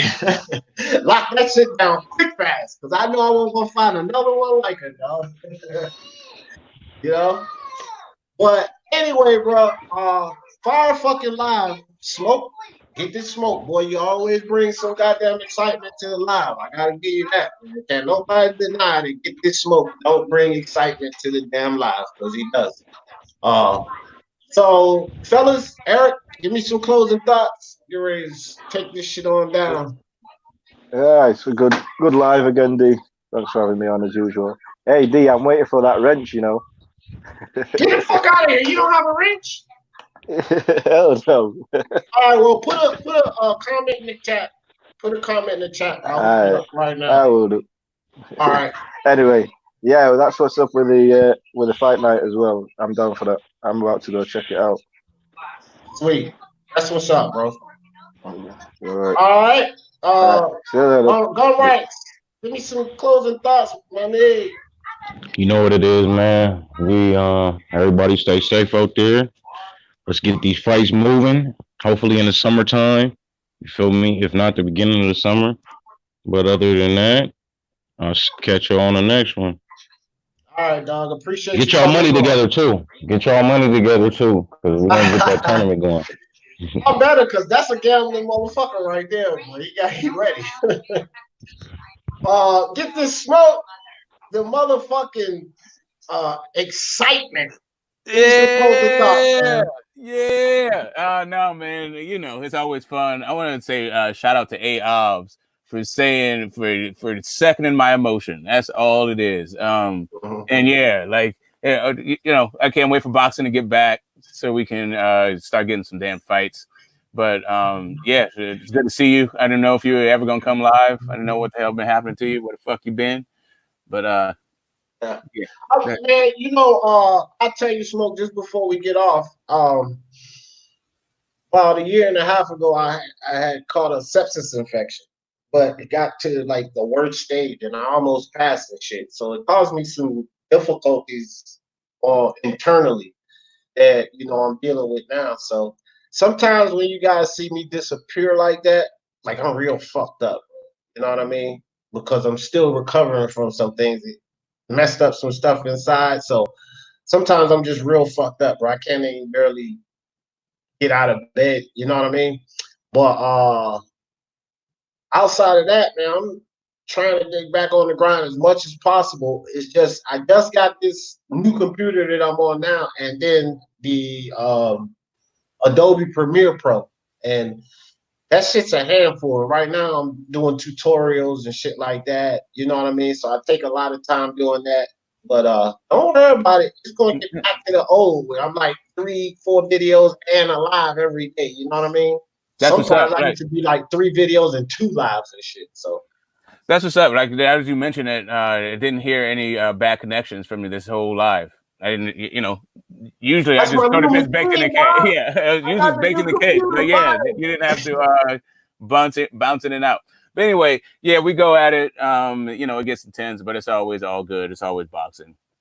Whatevs. Until next time, I'll be here. Peace, everybody. Peace in the chat. If I see you guys later on somewhere else, that's what's up. If not, until next time. All right, appreciate you coming on, Smoke. My brother JB, I ain't even seen JB. What up, dog? So my closing thoughts for this live. Unbiased, Smoke, IBT, Gun Rights, Battle Rifle. Who else? Red Glove, Militant, 1-2-10. Everybody that joined us on the panel today. I really appreciate you guys. Everybody in the chat, man, you guys were amazing. This was a very good live. And my closing thoughts are Tank Davis is still fucking worthless. Demetrius Andrade needs to do something with himself. And get the fuck off of Terrence Crawford's balls, man. The dude is trying to be great, and the other guys are not cooperating. So just leave Terrence Crawford alone. That's what I think about it, when it comes to Terrence Crawford. But outside of that, man, y'all know I always in this thing. For the love of sports, let's talk about it. Peace.